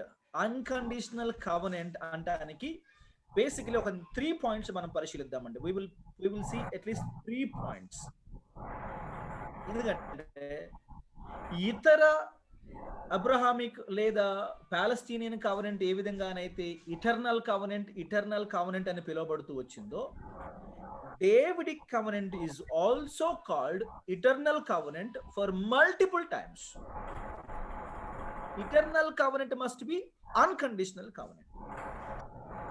సమూయేలు 2వ గ్రంథం 7వ అధ్యాయం 13వ వచనం.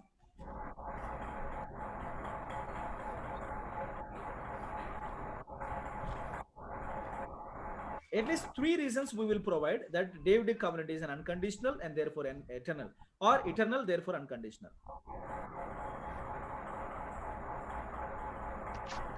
7:13 అతడు నా నామ ఘనత కొరకు ఒక మందిరమును కట్టించును, అతని రాజ్య సింహాసనమును నేను నిత్యముగా స్థిరపరచెదను. ఇటర్నల్ అనే పదము ఇక్కడ ఎంప్లాయ్ చేయబడుతూ వచ్చింది. The word eternal is employed, and this is not the only time it is mentioned. 16th verse లో కూడా నీ రాజ్యమును నిత్యము స్థిరమగును, నీ సింహాసనము నిత్యము స్థిరపరచబడును. Again this word is repeated. సమూయేలు 2వ గ్రంథము 23వ అధ్యాయము 5వ వచనం.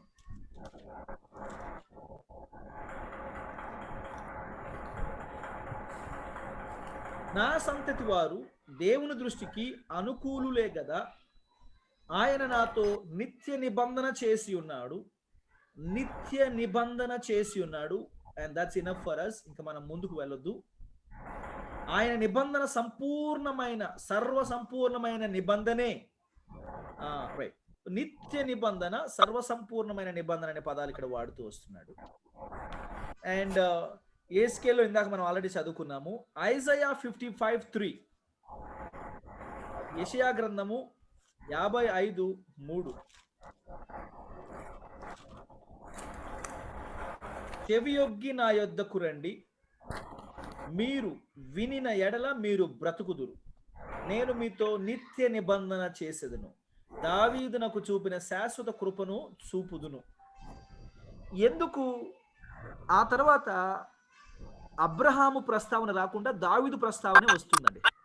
ఇశ్రాయేలీయులతో దావీదు తర్వాత ఎప్పుడు మాట్లాడినా దావీదు ప్రస్తావన తీసుకొస్తాడు, అబ్రహాం ప్రస్తావన తీసుకురాడు దేవుడు. Can you guess why? Abraham ప్రస్తావన తీసుకురాకుండా దావీదు అని ప్రస్తావించడాన్ని బట్టి, do you think because David was great or so nice,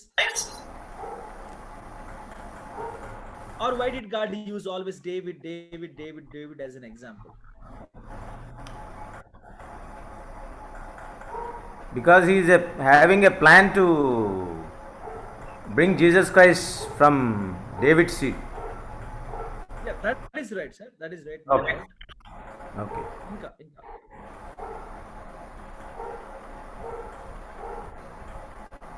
the most important point ఇక్కడ ఏంటంటే, the throne is promised to David. Specifically, throne is promised. And ఇందాక చెప్పుకున్నట్టు థ్రోన్ ఉండాలంటే పీపుల్ ఉండాలా.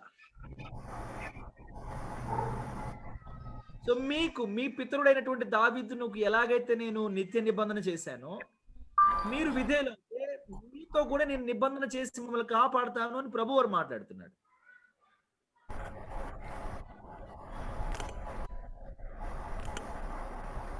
And the second reason that we can give the Davidic covenant is an unconditional covenant అంటానికి ఇంకొక ఆధారం మనం ఏ విధంగా చూపించవచ్చు అంటే, చూడండి,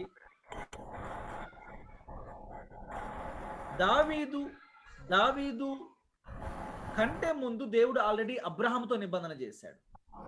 ఆ అబ్రహాముతో చేసినటువంటి నిబంధనలో నుంచి ఒక్క ఎలిమెంట్, సీడ్, సంతతి లేకపోతే సంతానము అనే మాటని పక్కకు తీసుకొచ్చాడు. ఇప్పుడు అబ్రహాముతో దేవుడు చేసినటువంటి నిబంధన అన్కండిషనల్ అండ్ ఇటర్నల్ అవుతే, so is Davidic covenant, because Davidic covenant is not a new covenant. Davidic covenant is part and parcel of Abrahamic covenant. It is one special point of Davidic Abrahamic covenant, and that one special point of Abrahamic covenant is highlighted and expanded and reassured with David so personally. Just because it is reiterated to David, just because it is repeated and affirmed, elaborated with David, doesn't become a conditional just because it is mentioned second time. Mentioning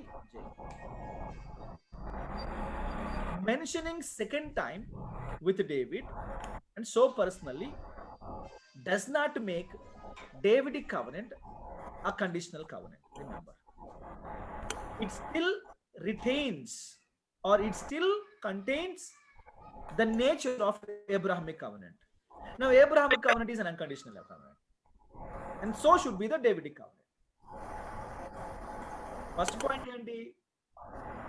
What is the first point that we discussed? Abrahamic covenant and Palestinian covenant కి వాడబడినట్టుగానే eternal అనే పదం వాడబడింది కాబట్టి it must be unconditional అన్నా.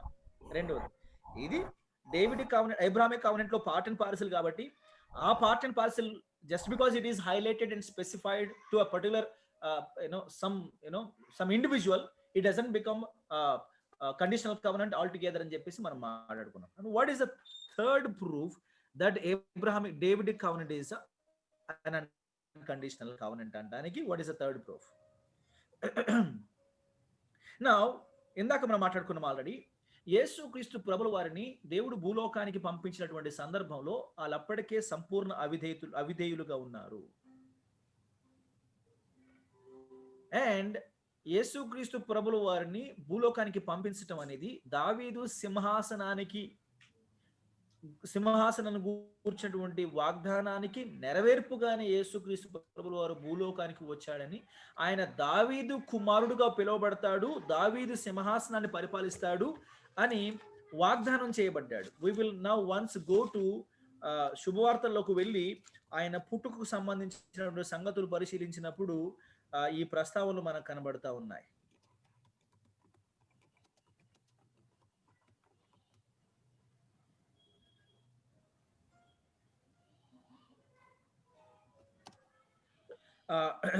రెండవ అధ్యాయం మత్తయి శుభవార్త 2వ అధ్యాయము 5వ వచనము.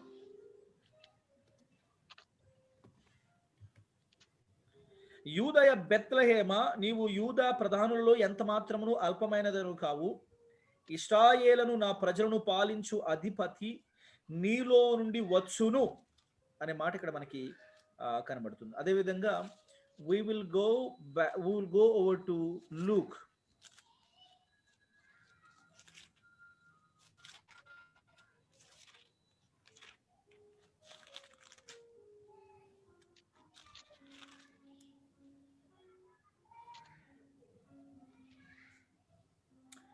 Luke chapter 1 verse number 32. ఆయన గొప్పవాడై సర్వోన్నతుని కుమారుడు అనబడును, ప్రభు అయిన దేవుడు ఆయన తండ్రి అయిన దావీదు సింహాసనమును ఆయనకిచ్చును. ఆయన తండ్రి అయిన దావీదు సింహాసనమును ఆయనకిచ్చును. ఆయన యాకోబు వంశస్థులను యుగయుగములు ఏలును. ఆయన రాజ్యము అంతము లేనిదయుండునని ఆమెతో చెప్పును. Is it so clear here? Luke ప్రకారం స్పష్టంగా ఉందా? ఆయన తండ్రి అయిన దావీదు సింహాసనమును దేవుడు ఆయనకి ఇచ్చును. అంత మాత్రమే కాదు, ఆయన పరిపాలన గురించి కూడా స్పష్టంగా చెబుతూ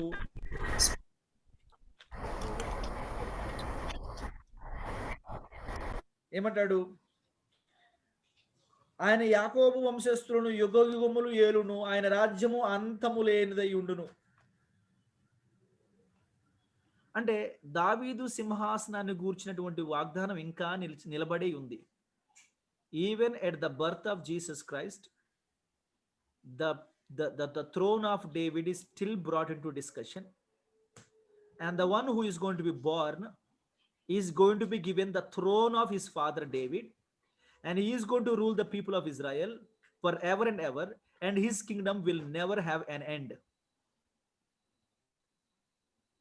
Amen. Amen. And here, this kingdom, if it is not going to be a literal kingdom, if it is not going to be a literal seed, if it is the covenant itself is not an unconditional covenant, an eternal covenant, the birth of Jesus Christ is impossible. The birth of Jesus Christ is possible, that the covenant is unconditional. Had it been a conditional covenant, had it been a temporary covenant, Jesus Christ would not have been born. Davidic covenant is to be interpreted literally. You cannot take it in a spiritual sense.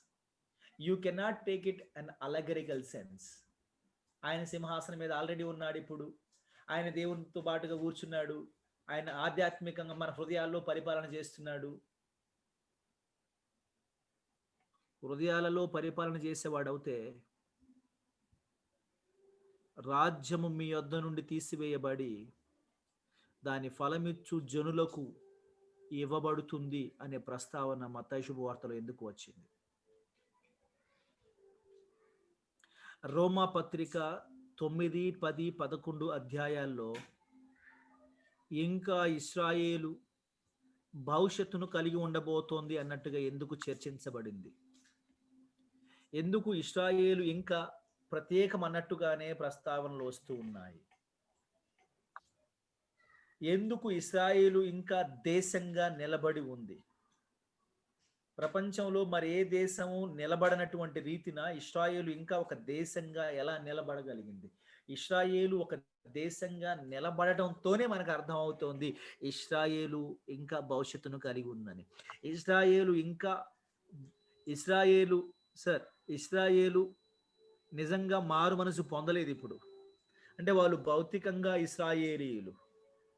యాకోబు, అబ్రహాము, ఇస్సాకు, యాకోబుల రక్తాన్ని కలిగినటువంటి వారుగానే ఉన్నారు తప్ప వాళ్ళు యేసుక్రీస్తు రక్తమందు విశ్వాసం ఉంచినటువంటి వాళ్ళుగా ఉండలేదు.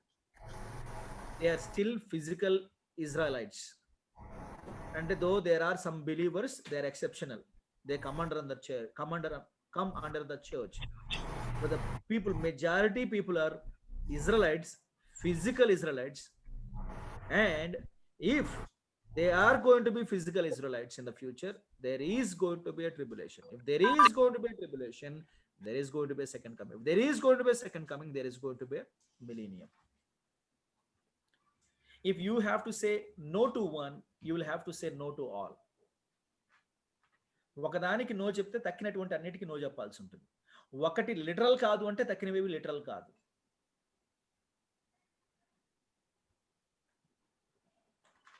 అప్పుడు క్రీస్తు విరోధి లిటరల్ కాదు. If the kingdom is not literal, then the antichrist is not literal. If antichrist is not literal, then the second coming is not literal. And Armageddon war is not literal. So there are so many things. It is like a junction point, sir. Work in progress, take diversion. If you take the diversion, everything is close. If you go straight, you will reach heaven. That's it. Simple. It's a junction point. So Davidic covenant ni, and for that matter, Abrahamic covenant aina, Palestinian covenant aina, Davidic covenant aina, and future lo manam చర్చించబోయే ఇంకో covenant aina, they ought to be interpreted literally. Yes. And the grammar supports for the literal interpretation. The existence of the country of Israel is a proof that Jesus Christ is, the kingdom is going to be literal. Amen. And the covenant is literal. ఒకవేళ Kingdom literal కాకపోతే, మనం ఇప్పుడు already నేను కొన్ని points చెప్పాను, Kingdom literal కాకపోతే, covenant literal కాకపోతే సంఘం యొక్క ఉనికి ప్రశ్నార్థకం అవుతుంది. శ్రమల కాలం ప్రశ్నార్థకం అవుతుంది. ఇప్పుడు మనం ఏమనుకుంటున్నాము, సంఘం శ్రమల కాలం గుండా వెళ్ళదు అనుకున్నాం. ఇప్పుడు కింగ్డమ్ కవెనెంట్ అనేది లిటరల్ కానప్పుడు, కింగ్డమ్ లిటరల్ కానప్పుడు, చర్చ్ కి ఇజ్రాయెల్ కి డిఫరెన్స్ లేనప్పుడు, ట్రిబులేషన్ అనేది ఇజ్రాయెల్కే సంఘానికి కాదని ఇప్పటిదాకా మనం అనుకుంటూ వస్తున్నాం కనుక, ఇప్పుడు ఆ నమ్మకం కూడా పోయిన తర్వాత ఇప్పుడు మనం ట్రిబులేషన్ కాలంలో ఉన్నామా? అయితే మనం తెలుసుకున్న ప్రకారం ట్రిబులేషన్ అనేది 7 years పీరియడ్ ఆఫ్ టైమే కదా. మరి చర్చ్ ఆల్రెడీ స్టార్ట్ అయ్యి 2000 years పైనే అవుతుంది కదా. సరే, పైన కాకపోతే అటు ఇటుగా 2000 years అవుతుంది కదా. ఇప్పుడు where is that 70th week? ఆ 70th week ఏ పీరియడ్ నుంచి ఏ పీరియడ్ వరకు? Is that going to be literal? అది లిటరల్ అవుతే then why not the Kingdom?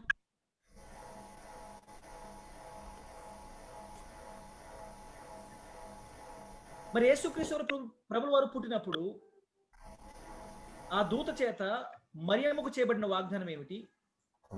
యాకోబు సంతతిని ఆయన యుగయుగములు ఏల్తాడు, ఆయన రాజ్యానికి అంతం ఉండదు అని చెప్పిన మాట యొక్క అర్థం ఏమిటి?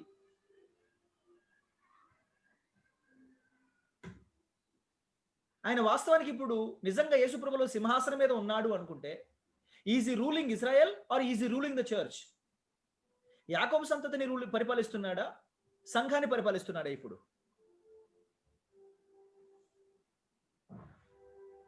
if Jesus Christ is already in rule, who is he ruling now?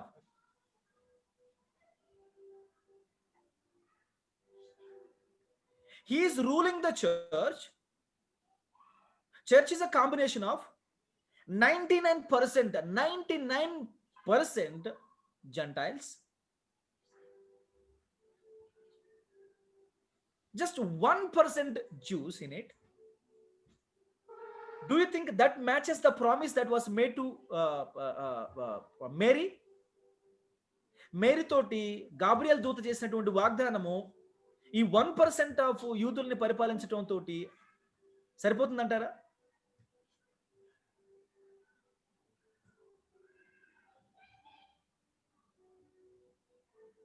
And ఇశ్రాయేలు సంతతి, యాకోబు సంతతి అన్నప్పుడు దేర్ మస్ట్ బి 12 tribes, 12 గోత్రికులు ఉండాల.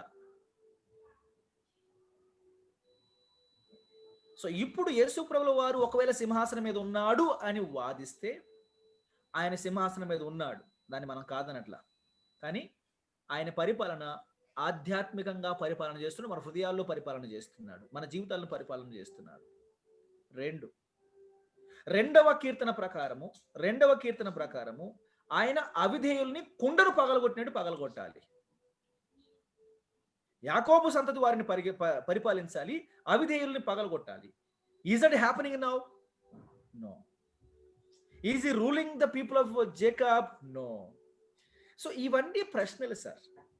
ఈ ప్రశ్నలకి సమాధానం లేదు. ఏమనంటే ఆల్రెడీ యేసు ప్రభుల వారు సింహాసనం మీద ఉన్నాడు. నువ్వు ఏ థియాలజీ అంటే ఆమె కింగ్డమ్ థియాలజీ అని, అదొక గొప్ప. ఇప్పుడు what kind of theologian are you అంటే ఆమె kingdom theologian. What you mean kingdom theology అంటే ఆల్రెడీ కింగ్డమ్ నడుస్తుంది. మరి కింగ్డమ్ నడిస్తే మరియమ్మతో గాబ్రియల్ దూత చేసినటువంటి వాగ్దానం ఏంట్రా, దానికి సమాధానం ఏంట్రా అంటే సపోర్ట్ చేయరు. ఆయన పరిపాలన ఎక్స్క్లూసివ్లీ యూదులకు సంబంధించింది, యాకోబు సంతతికి సంబంధించింది లాగానే ఉంది కదరా అంటే మాట్లాడారు.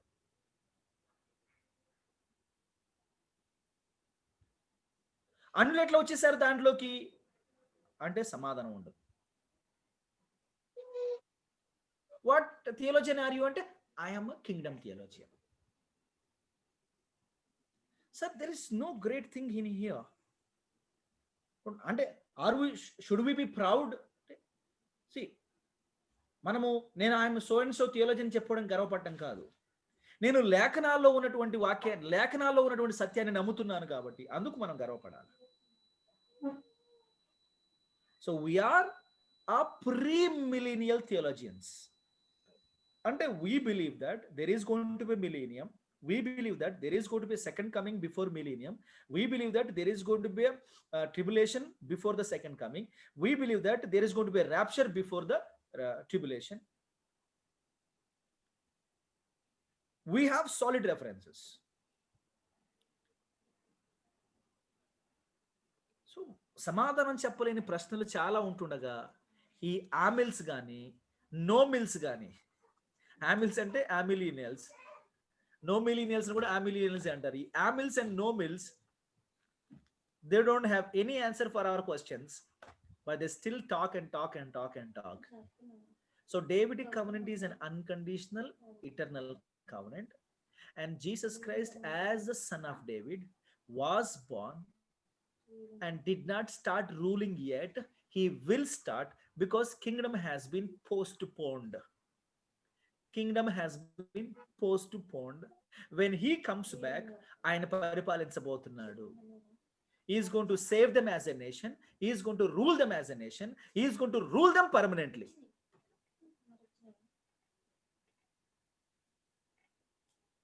Any doubt?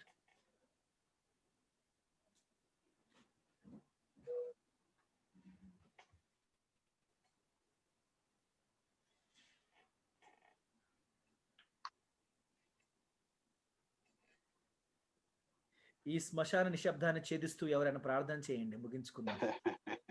దించే ముందు ఒక చిన్న, అంటే కింగ్డమ్ గురించి మాట్లాడుతున్నాం కాబట్టి, what is the basic difference between kingdom of God and the kingdom of heaven? Sir, there is an argument that they both are interchangeably used. Different theologians, but majority theologians ఏమంటారంటే they are interchangeably used. Kingdom of God, kingdom of heaven అనే పదాలు interchangeable గా వాడబడ్డాయి. there is no difference whatsoever అనబడినటువంటి థియోలజియన్స్ యొక్క percentage ఎక్కువ ఉంది. very few theologians make a difference. very few difference. ఎందుకంటే ఒక్కొక్క సువార్తలో కింగ్డమ్ ఆఫ్ హెవెన్ అన్న చోట ఇంకో సువార్తలో కింగ్డమ్ ఆఫ్ గాడ్ ఉంటది. So there is no difference. It is only employment of words అని చెప్పి చాలా మంది అంటారు.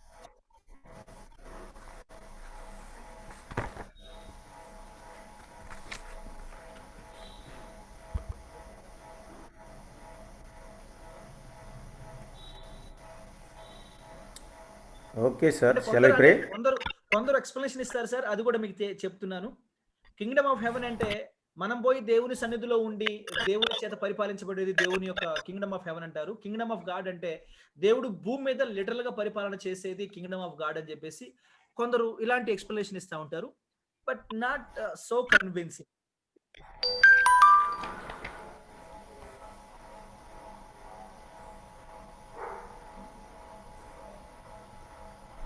Well, Thank you. But yesterday in our class we had some, demarcation. When Jesus was there, he was preaching about kingdom of God. please be loud and clear, sir.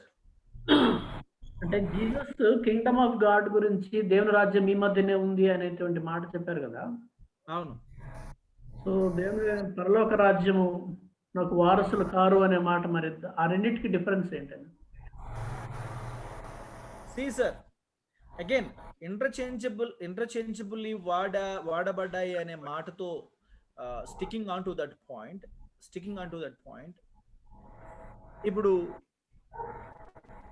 God as a ruler, దేవుని వాక్యానికి ధర్మశాస్త్రానికి లోబడినప్పుడు దేవుని పరిపాలన, ధర్మశాస్త్రం ద్వారా దేవుడు ప్రజలను పరిపాలించాలని అనుకున్నాడు. దేవుడు తాను పరిపాలించాలని అనుకున్నాడు కాబట్టి he gave them the law, and abiding by the law is literally simply means the rule of God. That is ఆయన రాజ్యం. ఎందుకంటే ఆయన శాసనాల ప్రకారం వ్యవస్థ నడుస్తుంది కాబట్టి, ఆయన శాసనాల ప్రకారం రాజ్యం కొనసాగుతుంది కాబట్టి, దట్ ఈస్ హిస్ కింగ్డమ్.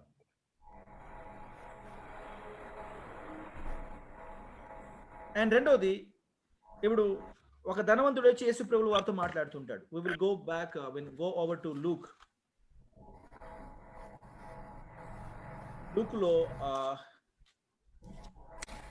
18వ అధ్యాయంలో ఈ విధంగా ఉంది. నిత్య జీవము అంటాడు.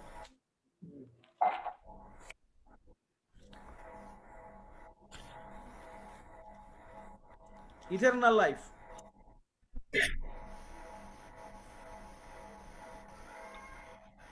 అండ్ మాథ్యూ చాప్టర్ 19 లో కూడా అదే ప్రస్తావన ఉంది, ఇటర్నల్ లైఫ్.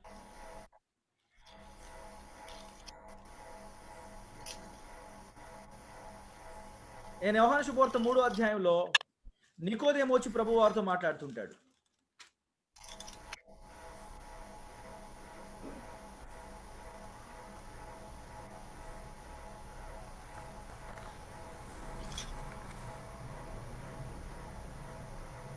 మూడవ వచనంలో ప్రభు వారితో మాట్లాడుతూ, అందుకు యేసు అతనితో, ఒకడు కొత్తగా జన్మించితేనే కానీ అతడు దేవుని రాజ్యమును చూడలేడు. కింగ్డమ్ ఆఫ్ గాడ్ అనే పదం వాడబడింది అక్కడ. ప్రవేశించలేడు అని ఉంటుంది. ఏమండి? 5వ వచనంలో ప్రవేశించలేడు అని కూడా ఉంది. యా, దేవుని రాజ్యములో ప్రవేశించలేడు. And again see obedience. ఇప్పుడు ధర్మశాస్త్రానుసారంగా బ్రతికితే దేవుని రాజ్యం వాళ్ళ మధ్యలో నెరవేరుతున్నట్టే లెక్క. ఇప్పుడు ధర్మశాస్త్రానుసారంగా బ్రతికే వాళ్ళు అవుతే యేసుక్రీస్తు ప్రభుల వారిని విశ్వసించేటి వారు, అవునా కాదా? రైట్. సో రాజ్యం యేసుక్రీస్తు ప్రభుల వారు వాళ్ళ మధ్యలో ఉంటుండగా ఆ రాజ్యం వాళ్ళ మధ్యకి వచ్చినట్టే. కానీ వాళ్ళు తిరస్కరించడాన్ని బట్టి ఆ రాజ్యం వాళ్ళ మధ్య నుంచి తీసివేయబడింది. అంటే సమరయ స్త్రీతో మాట్లాడుతూ ఆయన ఒక సమయం వచ్చినది, అది 4వ అధ్యాయంలో 23వ వచనంలో, అయితే యథార్థంగా ఆరాధించు వారు ఆత్మతో సత్యముతో తండ్రిని ఆరాధించు కాలము వచ్చుచున్నది, అది ఇప్పుడు వచ్చేయున్నది. అంటే వచ్చేయున్నది అంటే తాను రిఫర్ చేసుకుంటున్నాడు ప్రభు వారు. నేను ఆల్రెడీ వచ్చాను, ఆత్మతోను సత్యముతోను ఆరాధించే వాళ్ళు ఇక ముందు ఆ కొండ మీద ఈ కొండ మీద కాదు, ఆత్మతోను సత్యంతో ఆరాధించే కాలం వస్తున్నది, వచ్చే ఉన్నది. ఐ కేమ్, అండ్ నాతో అది పాసిబుల్ అవుతుందని మాట్లాడు. అంత మాత్రమే కాకుండా ఇంకొక మాట ఏంటంటే, I'd like to tell you that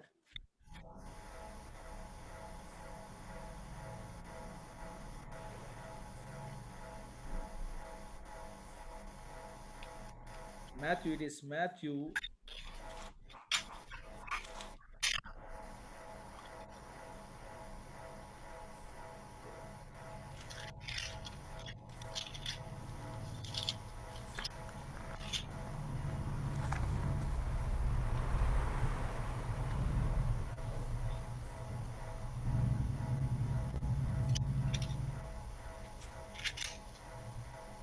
I don't exactly remember that reference.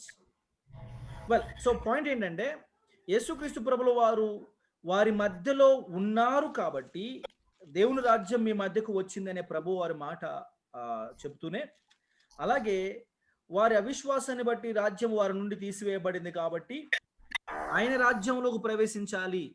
శిలువ మీద ఉన్నటువంటి దొంగలు కూడా ప్రభు వారితో మాట్లాడుతూ, నీ రాజ్యంతో వచ్చినప్పుడు మమ్మల్ని జ్ఞాపకం చేసుకోమని వారి మాటలలో మనము చదవవచ్చు. ప్రభువారిని సిలువబడినప్పుడు ఆ దొంగలు ఆ ప్రభువారితో మాట్లాడుతూ పలుకుతా ఉంటారు. ఏమని పలుకుతా ఉంటారు అంటే, అయ్యా నీ రాజ్యంతో వచ్చినప్పుడు మమ్మల్ని జ్ఞాపకం చేసుకొని పలుకుతా ఉంటారు. అంటే రాజ్యము అనేది యేసుక్రీస్తు ప్రభుల వారు లూకా శుభవార్త 23:40 వచనంలో ఆయనను చూచి, యేసు నీవు నీ రాజ్యములోకి వచ్చినప్పుడు నన్ను జ్ఞాపకం చేసుకున్నాను. కింద ప్రాచీన ప్రతులలో నీ రాజ్యముతో అని పాఠాంతరం ఉంది. సో యేసుక్రీస్తు ప్రభుల వారు లిటరల్ గా రాజ్య పరిపాలనతో రాబోతున్నాడు, ఆయన పరిపాలన చేయబోతున్నాడు. So that is going to be the kingdom of God or kingdom of heaven, and the presence of Jesus Christ makes it a kingdom of God. యేసుక్రీస్తు ప్రభుల వారి యొక్క సమక్షం, యేసుక్రీస్తు ప్రభుల వారి యొక్క సన్నిధానం ఆ స్థలాన్ని దేవుని రాజ్యంగా మారుస్తుంది అనడంలో ఎలాంటి సందేహం లేదు.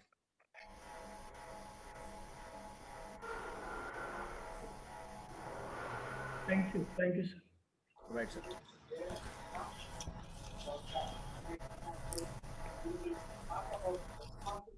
Okay, shall we pray and close our class?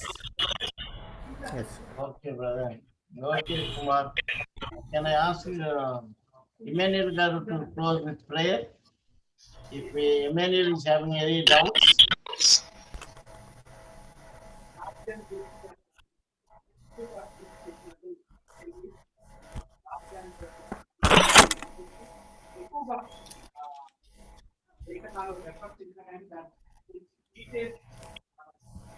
Are you hearing Emmanuel Garu? Okay, pray. పరిశుద్ధి కలిగిన మహాపరిశుద్ధమైన జీవం కలిగిన మా ప్రభా, స్తోత్రములు తండ్రి. సాయంకాల సమయంలో మా ప్రభా, మా తండ్రి నాయన గుడ్ న్యూస్ బైబిల్ కాలేజ్ ద్వారా దావీదు నిబంధన గురించి అనేకమైన లోతైన సత్యాలు మీరు మాతో మాట్లాడినకై స్తోత్రం చెల్లిస్తుంటున్నాం తండ్రి. మీ నిత్య రాజ్యమును గురించి మా తండ్రి మా ప్రభునైనా అనేక లేఖన సత్యముల ద్వారా తండ్రి మా ప్రభు మరి ప్రొఫెసర్ ద్వారా తెలియజేసిన కూడా వందనాలు చెల్లిస్తుంటున్నాం ప్రభు. అయా తండ్రి ఆ లేఖనములను మా రోజుల్లో భద్రపరుచుకొని ఆయన తండ్రి అనేకులకు తండ్రి సత్యాలు తెలియచేటప్పుడు బాబోధనలో తగిన జ్ఞానం కూడా మా అందరికి అనుగ్రహించమని ఈ యొక్క కాలేజీని ఆయన దినదినం అభివృద్ధి పరిచి అనేకులను తండ్రి ప్రభు నాయన తండ్రి ప్రైజులుగా చేస్తున్నాను. ఆయన మరి డైరెక్టర్ గారిని ప్రత్యేకంగా జ్ఞాపకం చేసుకునండి. ఇంకా ప్రభు నాయన విస్తరించిన కృప చూపమని మాకు అనుగ్రహించిన గొప్ప కృపకై స్తోత్రాలు చెల్లిస్తూ మా రక్షకుడు మీ ప్రియకుమారుడైన యేసు క్రీస్తు వారి శ్రేష్టమైన ప్రార్థిస్తున్నాం తండ్రి. ఆమేన్. ఆమేన్.